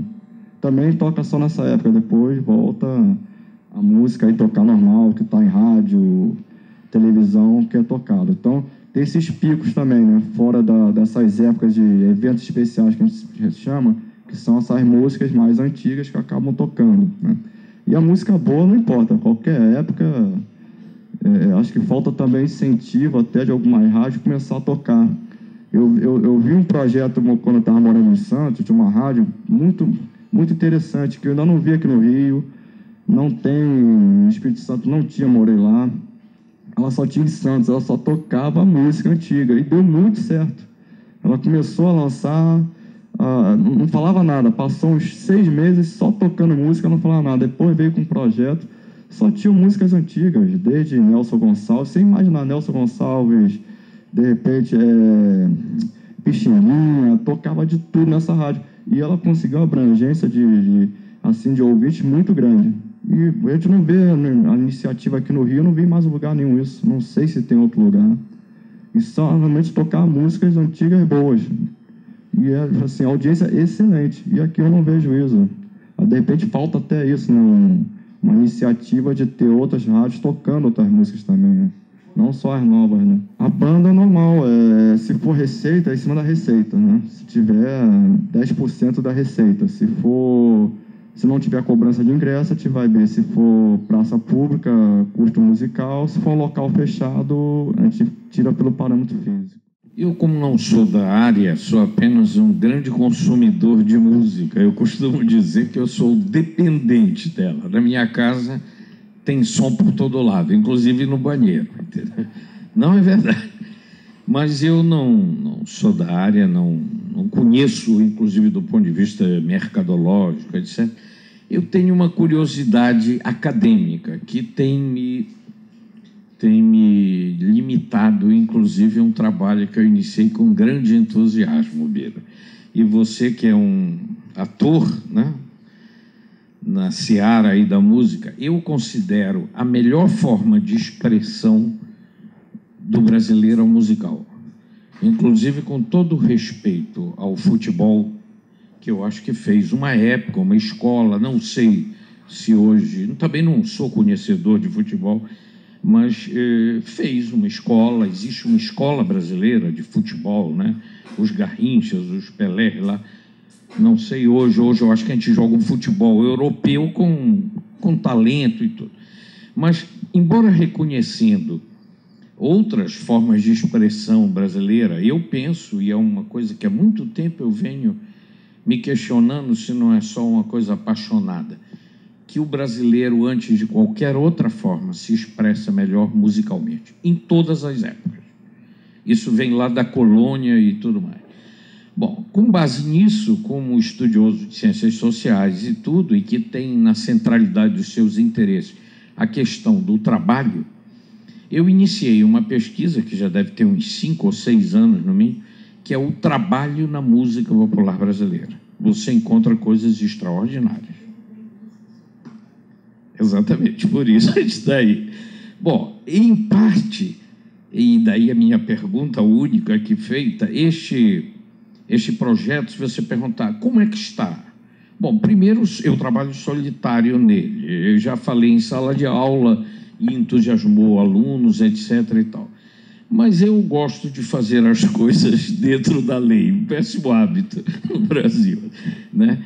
E eu sou um homem público, eu estou falando aqui agora, às vezes puxo aí umas transparências e tal, etc.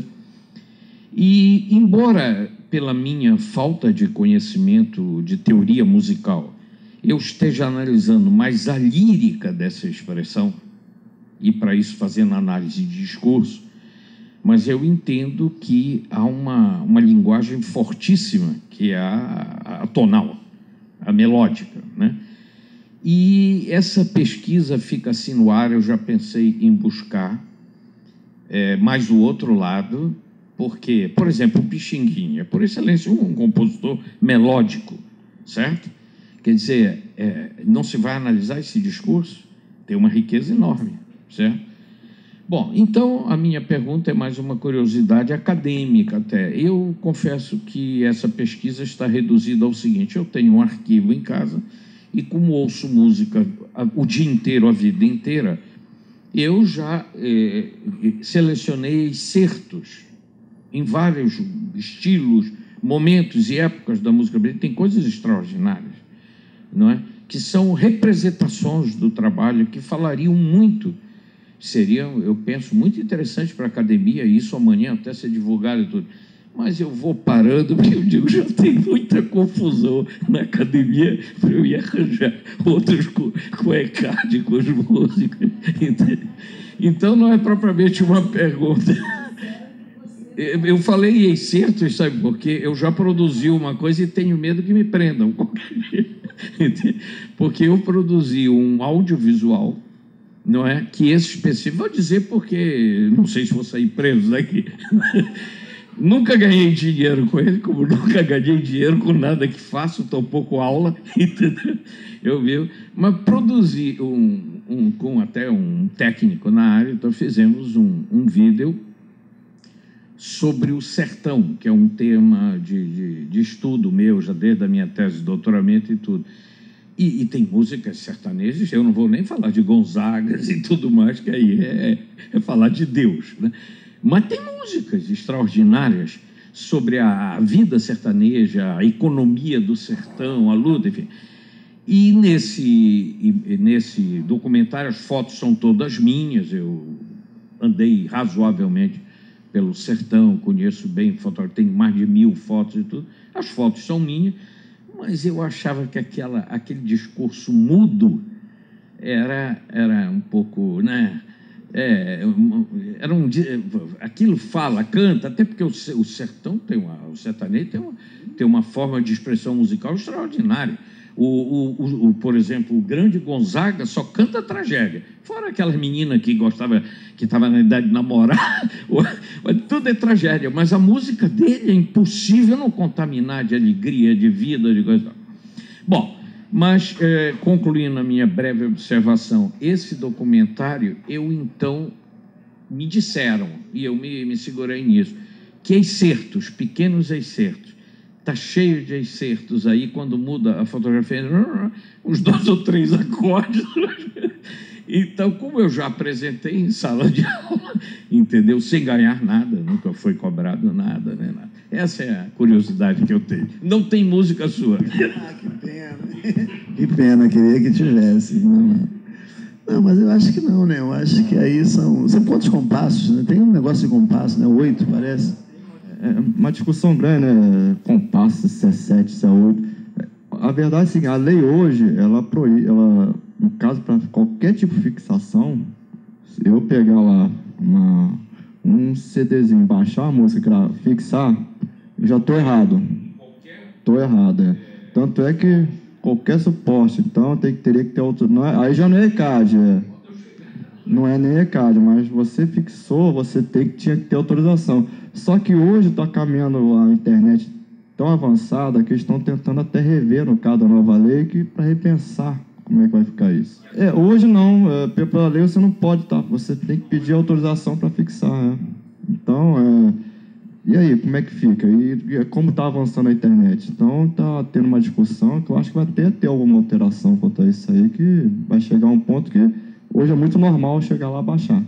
Né? Mas ainda se discute no mundo todo, né? Menino doméstico, eu também já copiei, eu também trabalho no ECAD, eu comecei a estudar mais a lei, ver alguns advogados, não, tá errado, eu tenho CD, aí eu tirei uma música de cada CD e botei um CD só meu, tá? Mas já seria errado, eu estou fixando no suporte, tá? Estaria errado. Então, no caso do Paulo Emílio, O problema, aí vem a questão do tempo, né? A questão do tempo aí eu não tenho certeza, eu não posso lhe dar certeza. Porque quem adianta a parte de fixação não é com a gente, né? Já é outra entidade que cuida, não tem muita certeza. Execução pública, não a fixação já não é ECAD. O que você falou, eu vou te dar um exemplo. Agora a gente filmou, né, o DVD e tal. E aí eu tenho que pegar outra autorização, que aí entra o editor, que não é o caso dele, que é de execução, mas sim de distribuição. E aí eu fui falar lá com os editores sobre as músicas que estão no DVD. Eu falei, eu quero pensar 5.000 cópias e tal. E agora eu estou nessa negociação, pô. Inclusive a minha música. Isso é que mais me dói, porque eu editei a música com a EMI, né? Assim, o daqui de lá, e eles estão cobrando as músicas minhas, que pertencem a mim. Eu falei, mas e aí, como é que faz? E tem que pagar, porque, enfim, são os direitos, né? Direito, que aí é a questão do direito intelectual, né? Da execução da obra para você colocar num produto que você vai compartilhar com os outros. Quer falar, né? eu queria fazer uma pergunta para o Bira sobre as políticas na área de cultura que tem como foco o samba, o sambista, se existe, né? A gente sabe que existe edital e você está sempre no edital, que você manda, então em tal lugar, sala Baden Powell, sala não sei o que e tal. Mas, assim, fora esses editais que são iniciativas individuais, né? Existe uma outra política do Estado, outro tipo de política de incentivo, por exemplo, na Baixada? Então, esse é o grande problema, né? Eu comecei a ter problemas em me apresentar aqui no Rio, porque é o seguinte, o samba, para você ter uma ideia, na Lapa, vamos dar um exemplo.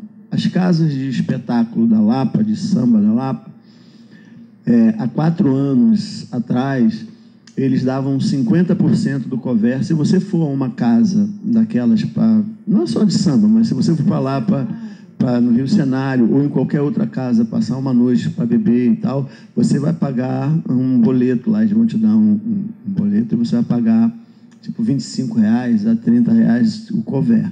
Há 4 anos atrás, eles liberavam 50% desse cover, e esse 50% era dividido para os artistas que estavam tocando lá e quem estava cantando. E eu tenho amigos, inclusive, que gravavam comigo e tocam comigo, alguns, que ganhavam o equivalente por dia a R$1.200, entre R$1.200 e R$1.500, porque é rotativo, né? Eles dizem que o público que frequenta aquelas casas ficam, em média, 40 minutos, 1 hora, e vai ali, dança um pouquinho, toma uma bebida e vai embora. Então, esses 50% era rateado. E dava para cada um músico 1.400, entre 1.200 e 1.400 reais por dia. Isso há 4 anos atrás. Há 2 anos e pouco, esses donos desses estabelecimentos criaram uma associação de donos dessas casas e tabelaram, né? Tabelaram, assim, esse cachê caiu hoje para R$300, se bobear até menos, e eu me recusei a participar dessas casas. Eu falei, eu não quero tocar aí, porque isso não vai promover o meu trabalho, porque é um público, não desmerecendo todo mundo que vai ali tomar sua bebidinha e dançar, mas eu detesto tocar de costa, com as pessoas de costa para mim. Eu estou cantando e as pessoas estão lá conversando, batendo papo, tomando a sua bebida, aí uma hora tem uma música que alguém gosta, aí você vira, dança um pouquinho, depois volta para lá, e a Lapa virou mais ou menos isso. Então, eu cheguei à conclusão que a Lapa não promove ninguém, ela criou um grupo de empregados para poder atender aquelas casas ali. Daí eu me recusei a tocar, e aí comecei a criar outras alternativas. Os editais são uma delas, né, que a gente... Você entra, e eu tive sorte de ter um projeto que é o Canto da Baixada, que eu tenho inscrito e tenho ganhado assim, a condição de me apresentar e dar mais notoriedade ao meu trabalho. E aí eu tenho feito isso. E tenho me apresentado assim, em outros estados. Agora mesmo eu acabei de fazer lá na UFMG, lá de Belo Horizonte. Fiz um show muito legal lá do projeto da gente, fui com a banda. Quer dizer, a gente tem hoje andado com a banda para falar sobre os compositores da Baixada, porque era isso que eu queria dar qualidade ao meu trabalho. Tenho amigos que tocam na Lapa, sabe, que estão lá, mas hoje todo mundo tem medo. Eu estive lá no sindicato dos compositores, a Débora, se eu não me engano, está presidente lá. E aí eu fui lá e falei, eu quero conversar com você, Bira, porque eu estou sabendo do teu trabalho, você está fazendo um trabalho muito legal lá na Baixada e tal. E aí eu fui lá, a gente começou a conversar, e foi engraçado que ela chegou lá, e eu sentei, ela falou assim, e aí, você quer o quê? Eu falei, eu quero o quê? Você me chamou aqui, eu quero saber o que o sindicato pode me oferecer para somar ao trabalho que eu estou desenvolvendo fora daqui, né? Inclusive fora daqui, do Rio de Janeiro. E tá, aí ficou assim, né? Não, é porque todo mundo, os sambistas e os artistas, quando vêm aqui, a primeira coisa que eles pensam é que a gente pode dar um dinheiro. Eu falei, pode deixar que daqui a pouquinho eu vou pedir o meu. Aí ela riu, e aí eu peguei o jornal e estava vendo. Aí ela começou a falar, Bira, eu não concordo com o que o governo está fazendo, porque o governo quer transformar os artistas em empresários. Aí eu estou quieto, né? Eu falei, como assim? Ela falou, esse negócio de MEI, esse negócio de querer dar nota fiscal, e é muito chato isso, porque artista não é empresário. Aí eu peguei o jornal e falei, tá bom, Débora, você é presidente do Sindicato dos Compositores. Você diz que artista não tem que ter nota fiscal e você diz que artista não tem que ser empresário. Mas artista tem que fazer isso, né? A matéria do jornal dizia o seguinte, os donos de casas de show da Lapa faz um encontro com o prefeito do Rio de Janeiro e leva os músicos para pedir que reabra as casas, porque todo mundo está passando dificuldade. Quer dizer, o sindicato apoiou os donos lá, levaram os músicos que tocam nas casas de show da Lapa para conversar com o prefeito, para pedir para abrir as casas do jeito que elas estavam, para eles poderem ganhar o dinheiro para sustentar as suas famílias. Aí eu falei, isso você pode fazer, né? O cara ter a nota fiscal. Ela falou, não, bem que me falaram de você. Eu falei, não, cara, não é falar de mim. Isso é o sindicato, né, para me representar, né? Você tem que mandar os caras pagar o cover artístico, que é o direito do compositor, que é o direito do autor. Aí ela começou a desvirtuar o papo e tal. Eu falei, bom, então tá, eu agora quero ir embora, porque eu não tenho mais nada para fazer aqui. Ela falou, não, calma aí e tal. E hoje a gente está desenvolvendo lá em Duque de Caxias, na Baixada, um encontro com artistas de lá, para a gente poder ensinar como é que produz um disco, como é que monta uma editora, como é que monta uma sociedade, porque as sociedades viraram isso mesmo, é o que a gente está falando. Você não tem certeza, o ECAD presta conta, o ECAD vai lá e pega esse dinheiro e manda para a sociedade. A sociedade tem que ir lá e perguntar, o que tem do Bira da Vila? O ECAD manda e eles me passam. Mas o autor, o artista, ele não sabe. Se você estoura, você fica satisfeito porque o seu dinheiro é o bastante, ele atende, então você bota no bolso e pronto. mas se é um pouquinho também, minha filha... Vou contar uma coisa aqui para vocês, que eu preciso contar, senão eu não aguento. A Laura, minha filha, tem 9 anos. E uma das alegrias assim, que a Laura me deu foi que ela foi para a escola com 2, 3 anos de idade e tal, e quando ela, 3 e pouco anos para 4, ela já sabia ler. E a gente sempre conversou em casa, olha, eu sou músico, cara, eu trabalho, por isso que eu chego de manhã, às vezes eu viajo, eu chego, fico 2 dias. Sim. Pois é, a Penha é professora, né? Ela, na verdade, ela trabalha na administração da escola, ela não é professora. E a Laura, a gente sempre falou, olha, eu trabalho com música e tal. E um dia de maior alegria para mim foi que a Laura chegou em casa, todo mundo falou, Bira, tem que ver a Laura. As professoras perguntaram, qual é a profissão do seu pai? O meu pai, ele tem uma loja, o meu pai trabalha na Light, meu pai é policial, meu pai é empresário. E o teu pai, Laura? Meu pai é cantor e compositor. Aí todo mundo, o quê? Meu pai é cantor e compositor. A profissão dele, ele canta e compõe música. Assim que ele ganha o dinheiro para sustentar a gente. Aí tá bom. Aí isso gerou assim, mas o pai da Laura é artista, o pai da Laura é artista. Agora, tem 2 semanas eu estava lá, aí chegou um boleto da Universal e um da Abramos, né, de prestação de conta de pagamentos. Aí eu fui... Falei, caraca, Lala, olha, tem 3 mil reais aqui dentro. Agora estamos ricos, Lala, estamos ricos. Aí ela pegou, então deixa eu abrir, Bira, deixa eu abrir, que ela me chama de Bira. Aí ela pegou R$2,60 e poucos reais. Ela começou a rir, olha lá os 2 mil, olha lá os 2 mil dele, R$2. Aí falou, como é que é isso aqui, Bira? Isso não vale nem o papel que eles mandaram para você. Eu falei, isso é um artista brasileiro, tá vendo aí? Aí no outro dia chega um boleto da Abramos. Aí eu falei, ai meu Deus do céu, agora vai vir R$3 de novo, ela vai me matar, né? Ela pegou e deu R$160, assim, trimestral, essa prestação de conta. Aí ela pegou e falou assim, Bira, melhorou, né? Pelo menos já dá para tu ir ali comprar uma coisinha, pagar um almocinho pra gente. Aí eu falei, tá vendo? É isso, o que eu posso fazer, né? A gente não toca e tal. Então, essa relação, né, de prestação de contas das sociedades, do ECAD, a música brasileira, né? Agora a gente está... Me colocaram a ilusão de que um samba meu pode ser... Então, estão mandando assim, para todo canto, para a Rede Globo, para outras emissoras de TV, por conta dos eventos que vai ter... Vamos começar aqui a Copa das Confederações, que agora vai começar e tal, que eu fiz um samba com o Serginho Meriti. Vamos costurar isso com música, né, para não ficar tão tensa essa história. E assim, aí chegaram lá em casa e falaram, poxa, cara, um amigo falou, pô, Bira, você já pensou que essa tua música pode representar todos esses eventos que vão ter aí? Eu falei, cara, desde que nós compusemos o Daqui e o de Lá, e é bom, assim, o pessoal do ECAD daqui, porque se isso acontecer, vocês estão vendo que eles são testemunhas. Né? E aí eu falei, desde que nós fizemos samba, eu tenho uma alegria muito grande, porque, assim, eu vi vários programas, porque eu tenho uma amiga que ela ela não é superintendente, não. Ela tem um cargo desse nível, assim, sabe, de superintendência, lá na TVE, que agora é TV Brasil. E aí, quando eu gravei o disco, que ela viu, ela falou, nossa senhora, cara, esse samba aqui é muito legal, eu vou levar isso para lá e vou ver se a gente faz algumas coisas. E depois eu percebi 1000 programas que ele viaja pelo Brasil falando dos ritmos e danças que existem no nosso país, né? E eu tenho consciência que isso partiu dessa música em várias instâncias, por onde ela passou e tal.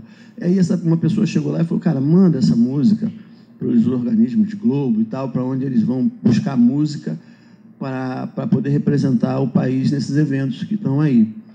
Porque a tua música fala dos ritmos e danças do Brasil e tal. Eu falei, poxa, jura e tal. E agora a gente está com essa ilusão de mandar aí, tomara que aconteça. Que foi o samba que eu fiz com o Serginho Meriti, chamado Daqui e de Lá, que é assim, quer ver? Fala dos ritmos.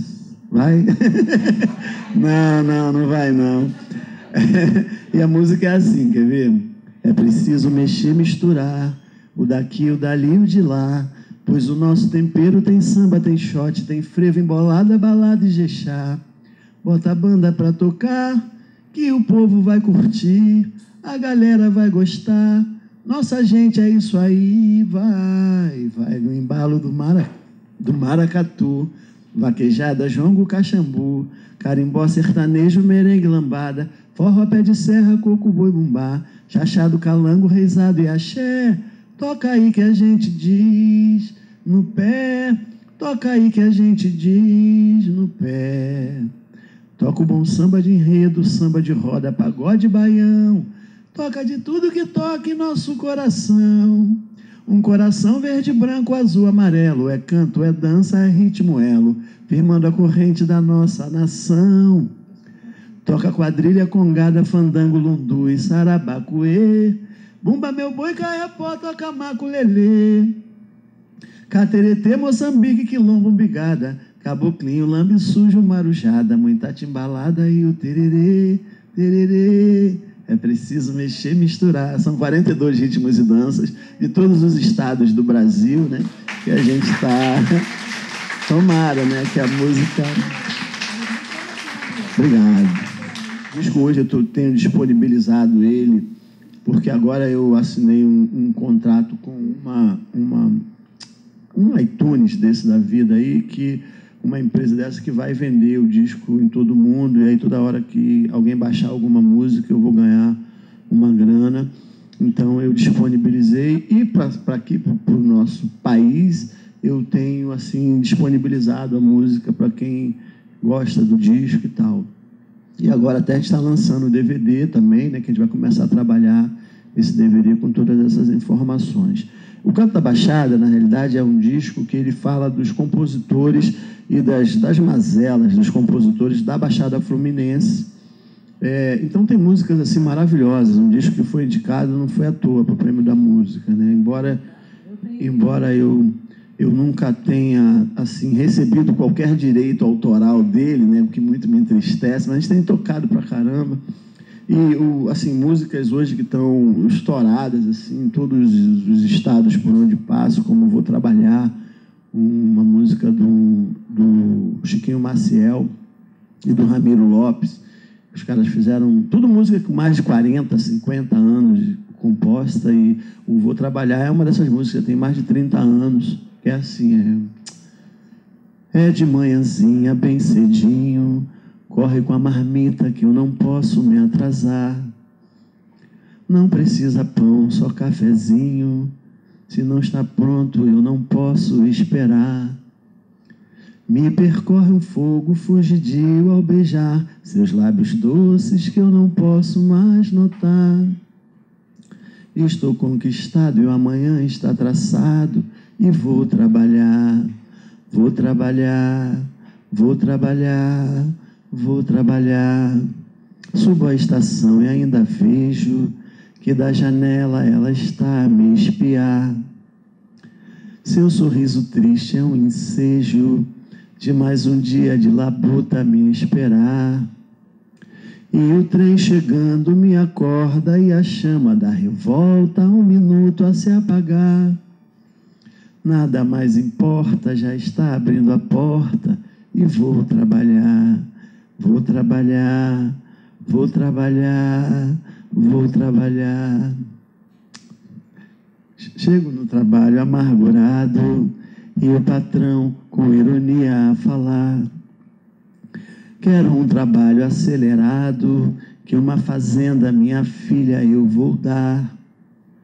E sou humilhado, massacrado, sou sugado e calado, tudo tenho que aturar.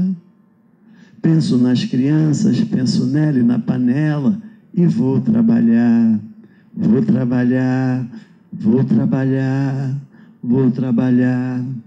Quando chego em casa estou cansado, logo reparo aquele brilho em seu olhar. Tomo um banho e corro apressado, está na mesa o que chamamos de jantar. E quando as crianças adormecem, você vem e se internece, e eu não posso mais lutar. Estou conquistado e o amanhã está traçado, e vou trabalhar, vou trabalhar.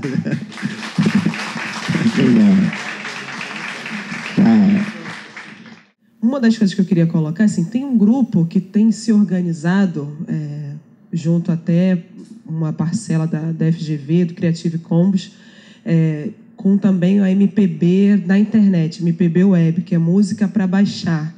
Que depois acho que vou te passar, Bira, os contatos da APAFunk, que é a Associação de Profissionais e Amigos do Funk, fazendo esse debate para além, que não tem muito a ver com a relação do direito autoral, mas com o direito fonográfico, dessa liberdade mais de você ter acesso à internet, fazer as cópias, distribuir a produção musical, entendendo que o debate do direito autoral, a partir da execução da música, é um momento, mas que o momento anterior da produção, do reconhecimento do artista, dos shows, é um outro processo, né? E aí eles estão casados. Acho que foi uma pena o Leonardo não ter podido vir, porque ele faz esse debate via APAFunk, e tem também um outro grupo que eu acho que é importante citar, que é o Teatro Mágico, que é despontado na internet, onde eles têm a própria loja.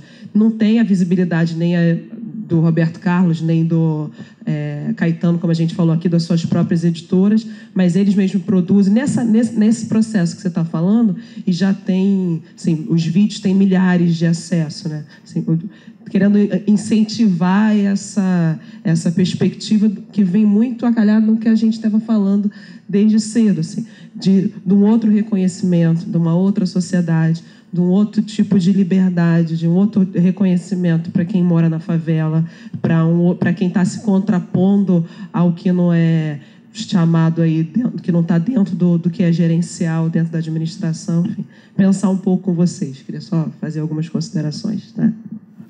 Eu tenho uma dúvida, porque, olha só, a relação, em tese, entre os artistas, as associações que representam seus interesses, que são associações de autores, e o ECAD, tinha que ser uma relação a priori unilateral, porque as associações representam os interesses dos autores e o ECAD é o escritório central das associações que representam as associações. O ECAD é uma associação civil cujos representantes são as associações. Tá. Quem está do outro lado dessa relação, em tese, eu acho que essa, sei lá, indústria do entretenimento que vende a rádio, a TV, é quem pega o produto do artista e transforma isso em um produto para venda, um produto de mercado. E a minha observação aqui é simples, é uma pergunta. Primeiro, eu sinceramente tenho uma dúvida, eu queria saber como é a prestação de contas do ECAD para o autor. Porque, olha só, uma coisa é o ECAD falar assim, nós vamos te passar tanto. Esse é o pedaço que lhe cabe do dinheiro gerado pela tua música. Essa é uma forma de passar informação.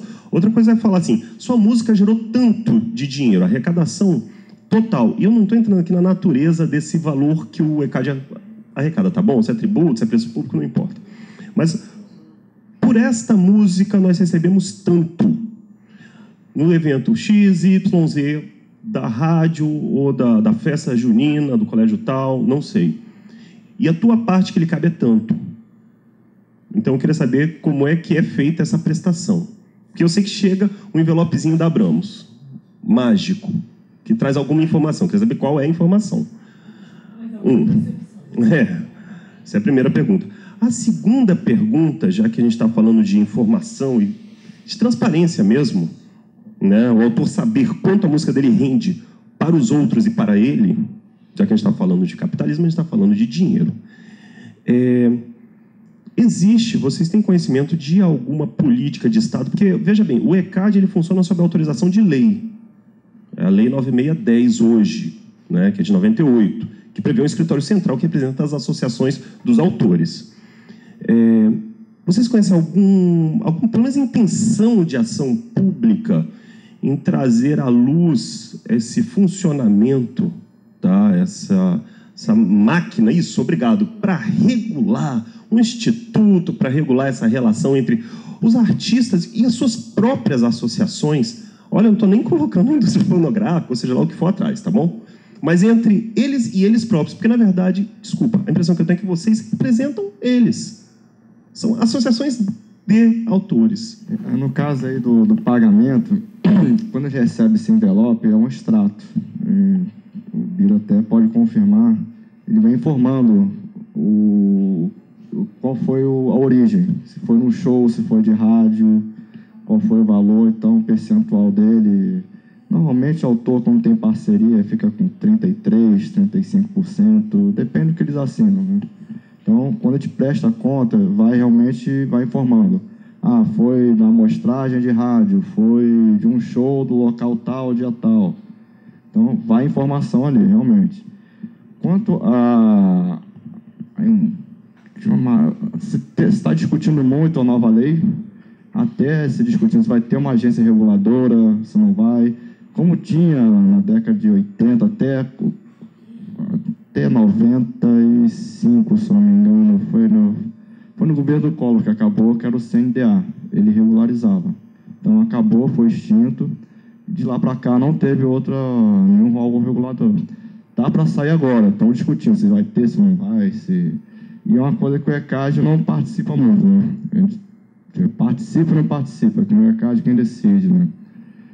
E quanto a isso, o pagamento é feito dessa forma. Quando vai, ele tenta o máximo possível ter informação ali. Tem situações que é difícil, sonorização ambiental. Eu não vou ter como dizer que tocou na loja tal a música dele, mas que foi através de sonorização. Show é muito fácil, show no dia tal, data tal, local tal, valor tanto. Foi recolhido, ficou o valor percentual dele, aquele valor deu para ele. Que aí vai depender do percentual que ele tem na obra, né? Aí já vai dividido ali o percentual. Eu creio que até esse extrato, a gente também não tem acesso ao extrato. Eu sou da área da arrecadação, eu não posso nem ter acesso a valores, realmente, mas normalmente o extrato de quem vê, ele só mostra assim, o formato é esse aqui, agora eu não vejo valores, eu não posso ter acesso. Até os R$62, eu não sei, sinceramente, não tenho a mínima ideia. Não posso ter a mínima ideia, realmente. Não, o extrato, na realidade, o que me deixa totalmente confuso com relação à tua pergunta é o seguinte, que aí você vem um mês que você abre lá o envelope e vem esses R$2,20. Aí a Laura começa a rir. E aí passa 3 meses e aí você abre o envelope e tem 800 e poucos reais, entendeu? E a arrecadação, ela era o seguinte, até um determinado ano, eu sei disso por conta do Luiz Carlos da Vila, isso talvez 10 ou 15 anos no máximo, era feito mensalmente. Então, ali já começou toda essa confusão que a gente começou a duvidar da sinceridade dessa prestação de contas. Porque o Luiz Carlos da Vila, ele gravava com todo mundo, grandes sucessos e tal, a música ele tocava em todos os cantos, todos os shows de samba e tal. E tinha uma arrecadação de R$2.000 mensal. E, de repente, essa arrecadação passa a ser trimestral. E aí ele passa a receber R$2.000 trimestral, entendeu? E aí nunca mais mudou, e nunca mais pôde reclamar para ninguém, porque você tem esse valor. E é isso que a gente reclama, porque você, no mesmo minuto que você vem com R$2,60, vem o boleto lá informando, tá, show, mas tocou no rádio, tocou na televisão, porque a arrecadação de TV é muito maior do que a que toca em rádio, absurdamente maior, quando pagam, claro. E aí você tem esse problema, porque você fica à mercê dessa prestação de contas que você não pode provar e ninguém pode provar que é aquilo mesmo, entendeu? Aí você tem que renovar o teu repertório. E aí e uma coisa que muito me aborrece a todos os autores é o seguinte, eu sou da Abramos hoje, mas se eu saio da Abramos e vou para a UBC, aí a minha arrecadação ela aumenta, assim, absurdamente, porque aí vão achar direito retido, mas vai vir uma pessoa, aí vem 2 ou 3 pagamentos que vai compensar você ir para aquela sociedade, porque na realidade eu faço parte dela hoje, todo mundo reclama que hoje a melhor sociedade que presta conta regiamente é a Abramos, porque tem uma abrangência muito maior de arrecadação e tal. Mas a UBC já esteve metida em escândalos assim, de estar usurpando obra, que o pessoal lá de dentro assinar o nome do autor de tal e você ganhar milhões e tal.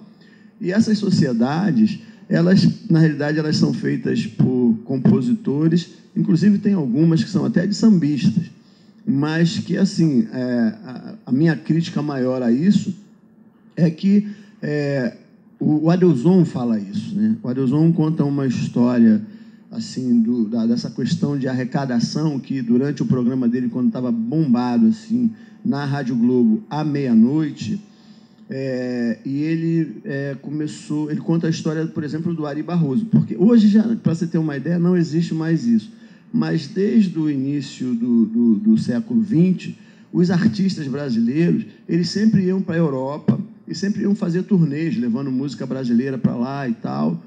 E numa dessa foi o Ari Barroso, numa dessas turnês, e lá ele descobre que Aquarela era uma das músicas mais executadas no exterior e tal, e todas as sociedades por onde ele passou, ele foi pegando esses recibos de pagamento. Então ele chega aqui descobrindo que ele tomava uma volta assim, imensa da sociedade que representava ele, que não pagava os direitos, e aí o Adelson conta que ele vai lá e vai reclamar. Ele falou, bom, eu tenho um programa, eu vou ir lá e vou reclamar, e vou botar no ar que vocês não me pagam e tal. Aí conta-se que pegaram ele e levaram ele para ser diretor dessa sociedade. Leva ele para ser diretor dessa sociedade e os direitos dele passam a ser pago de forma correta, que era muito mais do que ele recebia, e com a seguinte condição: a lei da farinha pouca, o meu pirão primeiro, porque se você for estender para todo mundo que todo mundo está sendo tomado o dinheiro dele, você vai ter que prestar conta para todo mundo. E isso, na realidade, acontece até hoje. Até hoje, os artistas, que você pega uma porção deles aí, que você vai ver que, vou dar nomes, Martinho da Vila, Arlindo Cruz, tudo são diretores, Ney Lopes, são diretores de sociedades musical, mas que não cuida do interesse do sambista, cuida do interesse deles. Porque a prestação de conta que era para ser feita disso, que é a velha lei da farinha pouca, o meu pirão primeiro, entendeu? E isso é o que entristece. Aí você pega a discussão também de uma parceria, por exemplo, do Wilson Moreira e do Ney Lopes, são duas arrecadações. O do Ney Lopes é uma e do Wilson Moreira é outra, entendeu? E isso, infelizmente, é o que acontece com a relação das muitas sociedades. É como um partido político. Devia ter duas, entendeu? Duas que representassem todo mundo e pronto, tivesse que prestar conta. Mas quando você começa a pulverizar, a pegar aí aquela lei de vamos organizar para cuidar do que é nosso e pronto, e aí, infelizmente, é isso aí, cara, que acontece. A gente nunca vai ter... Eu escrevi uma tese que eu participei do segundo Congresso Nacional do Samba, lá no Palácio do Catete, em dezembro, e eu fiquei abismado, porque o pessoal que fez parte da minha mesa, todo mundo com doutorado, com pós-doutorado e tal, foram para discutir o samba da Sapucaí para cá. Aí eu falei, mas peraí, o que eu estou falando? Isso aqui é um congresso, quer dizer, na realidade, a importância do primeiro congresso, que teve em 62, que participou Clementina de Jesus, que participou Aracide Almeida, o Donga, sabe, assim, e Pixinguinha, e todo mundo que participou daquele primeiro congresso, que foi de uma importância absurda, que não tinha ainda ditadura, não tinha nada, mas foi a partir dali que nasceu a lei que obrigava as rádios a tocar música brasileira. E a partir dali nasce Martinho da Vila, Paulinho da Viola, que começa a estourar, Clara Nunes, que foi a primeira mulher assim, a vender mais discos do que todas aqui, entendeu? Foram leis como aquela, que foi daquele encontro que surgiu, daquela discussão que surgiu. E aí eu comecei, falei, peraí, por que a gente só está discutindo o carnaval, o samba, a partir da Marquês de Sapucaí para cá? Aí me olharam com uma raiva danada, parecia que eu tinha falado a maior besteira do mundo. Aí eu voltei lá, eu falei, olha só, vamos falar, se eu for começar a falar de direito autoral, a primeira sociedade musical que foi colocada aqui no Rio de Janeiro, que foi aberta aqui, foi pela Chiquinha Gonzaga, porque ela sabia que estava sendo roubada. Quando foi para essas turnês da Europa, aí descobriu que estava sendo roubada e tentou, eu penso até que ela tentou chamar alguns sambistas para participar daquilo, mas infelizmente não compreenderam a importância daquela sociedade.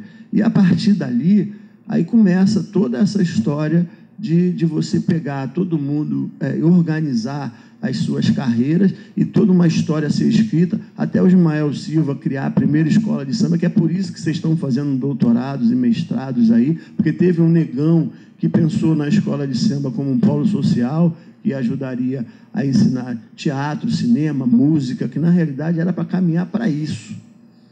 As escolas de samba, elas foram feitas para virar uma escola mesmo, para tirar as crianças das ruas, para levar para lá, e aí você revelar pessoas, revelar artistas, mas aí não, aí teve uma hora que foi tomado aquilo tudo e foi transformado, né, a partir da década de 60, por aí, já começa toda a intervenção do jogo do bicho nessas escolas de samba, que transformaram numa grande empresa, e aí foram tirando os negros. Outro dia eu vi um documentário muito bacana da Unidos da Cubango, que, para minha alegria, foi a única escola, parece que a intenção do documentário era mostrar isso, que ainda mantinha todo o seu corpo de diretores, o próprio carnavalesco, que foi pago o curso na Escola de Belas Artes para que ele se tornasse carnavalesco, era da comunidade, ou é da comunidade ainda, e toda a escola administrada por negros. Por quê? Porque os negros foram tirados das escolas de samba, obviamente por causa de falta de instrução ou de capacidade administrativa nessa gestão empresarial, e aí foi tomada essa história deles e todo mundo virou. Aí todo mundo fala, poxa, quanto custa uma escola de samba hoje para ir para a avenida? Custa 15, 20 milhões de reais. Mas está todo mundo orçado, sabe? O passista está orçado, o bateria, sabe, a ala das baianas, todo mundo tem um valor ali. Só que essa gente vão por amor. Elas vão para lá para defender a sua história, a sua escola, a sua comunidade. Isso virou uma grande indústria. E aí eles ficaram aborrecidos, porque quando eu comecei a falar da questão de direitos e tal, aí vem agora, depois da Sapucaí, então, quer dizer, é aquela velha história, o capitalismo pega uma história, acaba com a história, acaba com a cultura, transforma isso num grande negócio e joga o resto no lixo, né? Aí você vai, vamos ganhar dinheiro com isso. Que história de Ismael Silva? Por que tem Ismael Silva? Por que tem o azar dele de ter criado a escola de samba que a gente está ganhando nosso dinheirinho aqui hoje? Quer dizer, quando isso tem uma coisa maior. Eu sou lá da Vila São Luís e agora estou resgatando o Cartolinha de Caxias.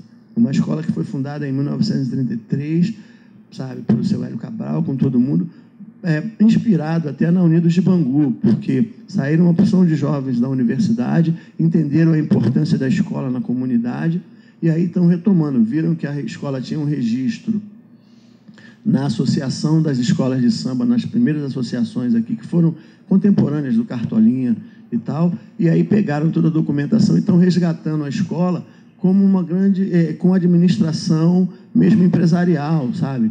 Pegando aquilo aí, vem cá, então a gente tem direito à subvenção, então vamos pegar isso aqui, vamos transformar, vamos pegar as crianças daqui, vamos começar a ensinar o que a escola foi, ela foi criada, não foi para isso? Para transformar, para ser um grande centro social. E aí eu estava falando com os amigos, porque há quem diga que mais 2 anos os bicheiros não vão ter mais a liga da escola de samba do Grupo Especial. Vão perder, isso já está combinado, inclusive dizem que já está sacramentado. Só que isso vai acontecer, e vocês escutem o que eu estou falando hoje aqui, e aí o dia que a gente se encontrar daqui a 3 ou 4 anos, pode ver se não vai ser verdade. O Grupo Especial vai virar uma grande Broadway, que vai ser vendido ingressos para turista a preços exorbitantes, vão tirar o pobre de lá e vão transformar num grande teatro, porque já começaram até o boato. A liga do grupo de acesso, ele já pertence à Prefeitura do Rio de Janeiro, não pertence mais liga nenhuma. E aí começou o boato. Não, os melhores desfiles agora estão no grupo de acesso, porque as melhores escolas estão lá, as ricas estão muito chatas de ver e tal, porque já vão começar essa transição, sabe? Vão transformar o que sempre quiseram, vão passar para o governo, vão passar para a Rede Globo, e aí eles vão tomar e vão fazer desse espetáculo uma coisa daquelas que vão pegar esses caras que gostam de fazer esses grandes espetáculos e tal, e o carnaval que todo mundo conhece, aquele que fica ali da Sapucaí, de todo mundo que fica ali na beiradinha, que não tem dinheiro, vai ser mandado embora, entendeu? Vai sair. Porque tudo isso é um grande negócio. E aí eu topei fazer, a gente resgatar o Cartolinha, porque você começa a entrar nesse jogo, entendeu? Com essa administração, porque as escolas vão perder, os bicheiros vão perder as escolas, porque eles não conseguem provar mais, essa conta nunca fechou e jamais fechará, né? Então vão ter que perder mesmo. Agora, as escolas que estão nascendo agora, se elas não se enquadrarem nessa nova gestão, de você ter que prestar conta, como os projetos. Eu só consigo cantar hoje com uma certa dignidade porque eu escrevo o meu projeto, o Canto da Baixada, que é o projeto do meu disco, em alguns editais, e aí eu passo por esses editais, aí eu tenho verba e condição de eu me apresentar com dignidade. Mas se a conta não fechar, na hora de prestar conta, se eu pego esse dinheiro e boto no meu bolso, eu nunca mais aprovo projeto nenhum, sabe? Porque eu vou ficar com o meu nome sujo, a empresa vai ficar suja, e eu não vou conseguir mais aprovar nenhum edital. Então, é assim que vai acontecer com as escolas de samba. Só que se perde essa alma, né, de como ela foi criada e para que foi criada, a gente mata a história, a gente mata uma cultura que a gente está aí, ó, por trás de tudo isso, tem tanta gente importante. Você vai encontrar aí todos os compositores dos sambas que estão no imaginário de todo mundo, todos eles fizeram parte ou saíram de uma escola de samba. E se acaba com isso, a gente mata a história e mata a nossa cultura.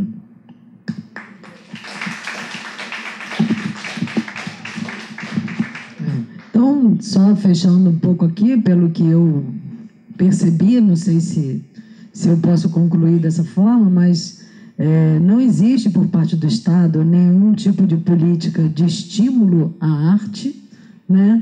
Principalmente a arte da Baixada, com exceção dos editais, né? Não existe também um tipo de regulação sobre os artistas, sobre as associações, né?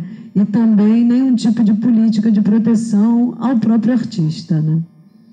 É o que eu percebi do Papa. Não sei se a gente pode afirmar isso, mas o que a gente observa é isso.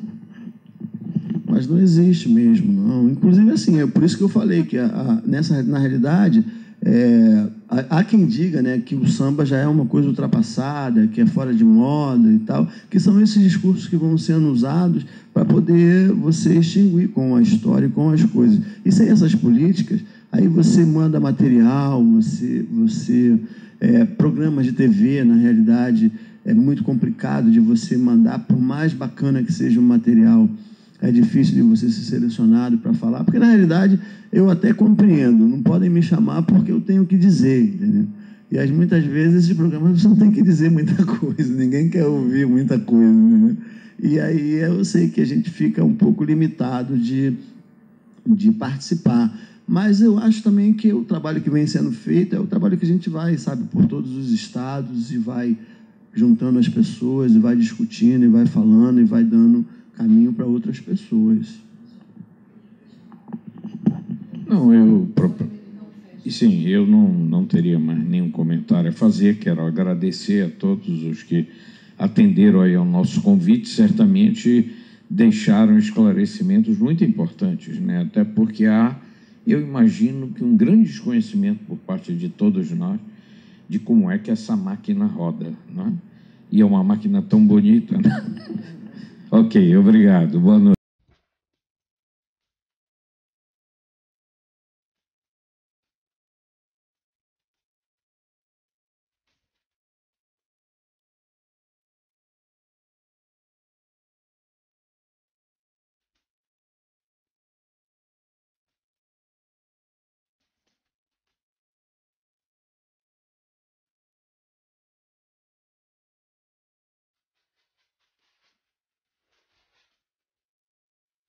Boa tarde, né? Já é boa noite. Boa tarde a todos e a todas. Então, na realidade, todo o conhecimento que eu adquiri com relação a direito autoral, intelectual e produção fonográfica, ele tem a ver muito com a minha carreira, que vai fazer 15 anos, agora, dia 15 de agosto, próximo.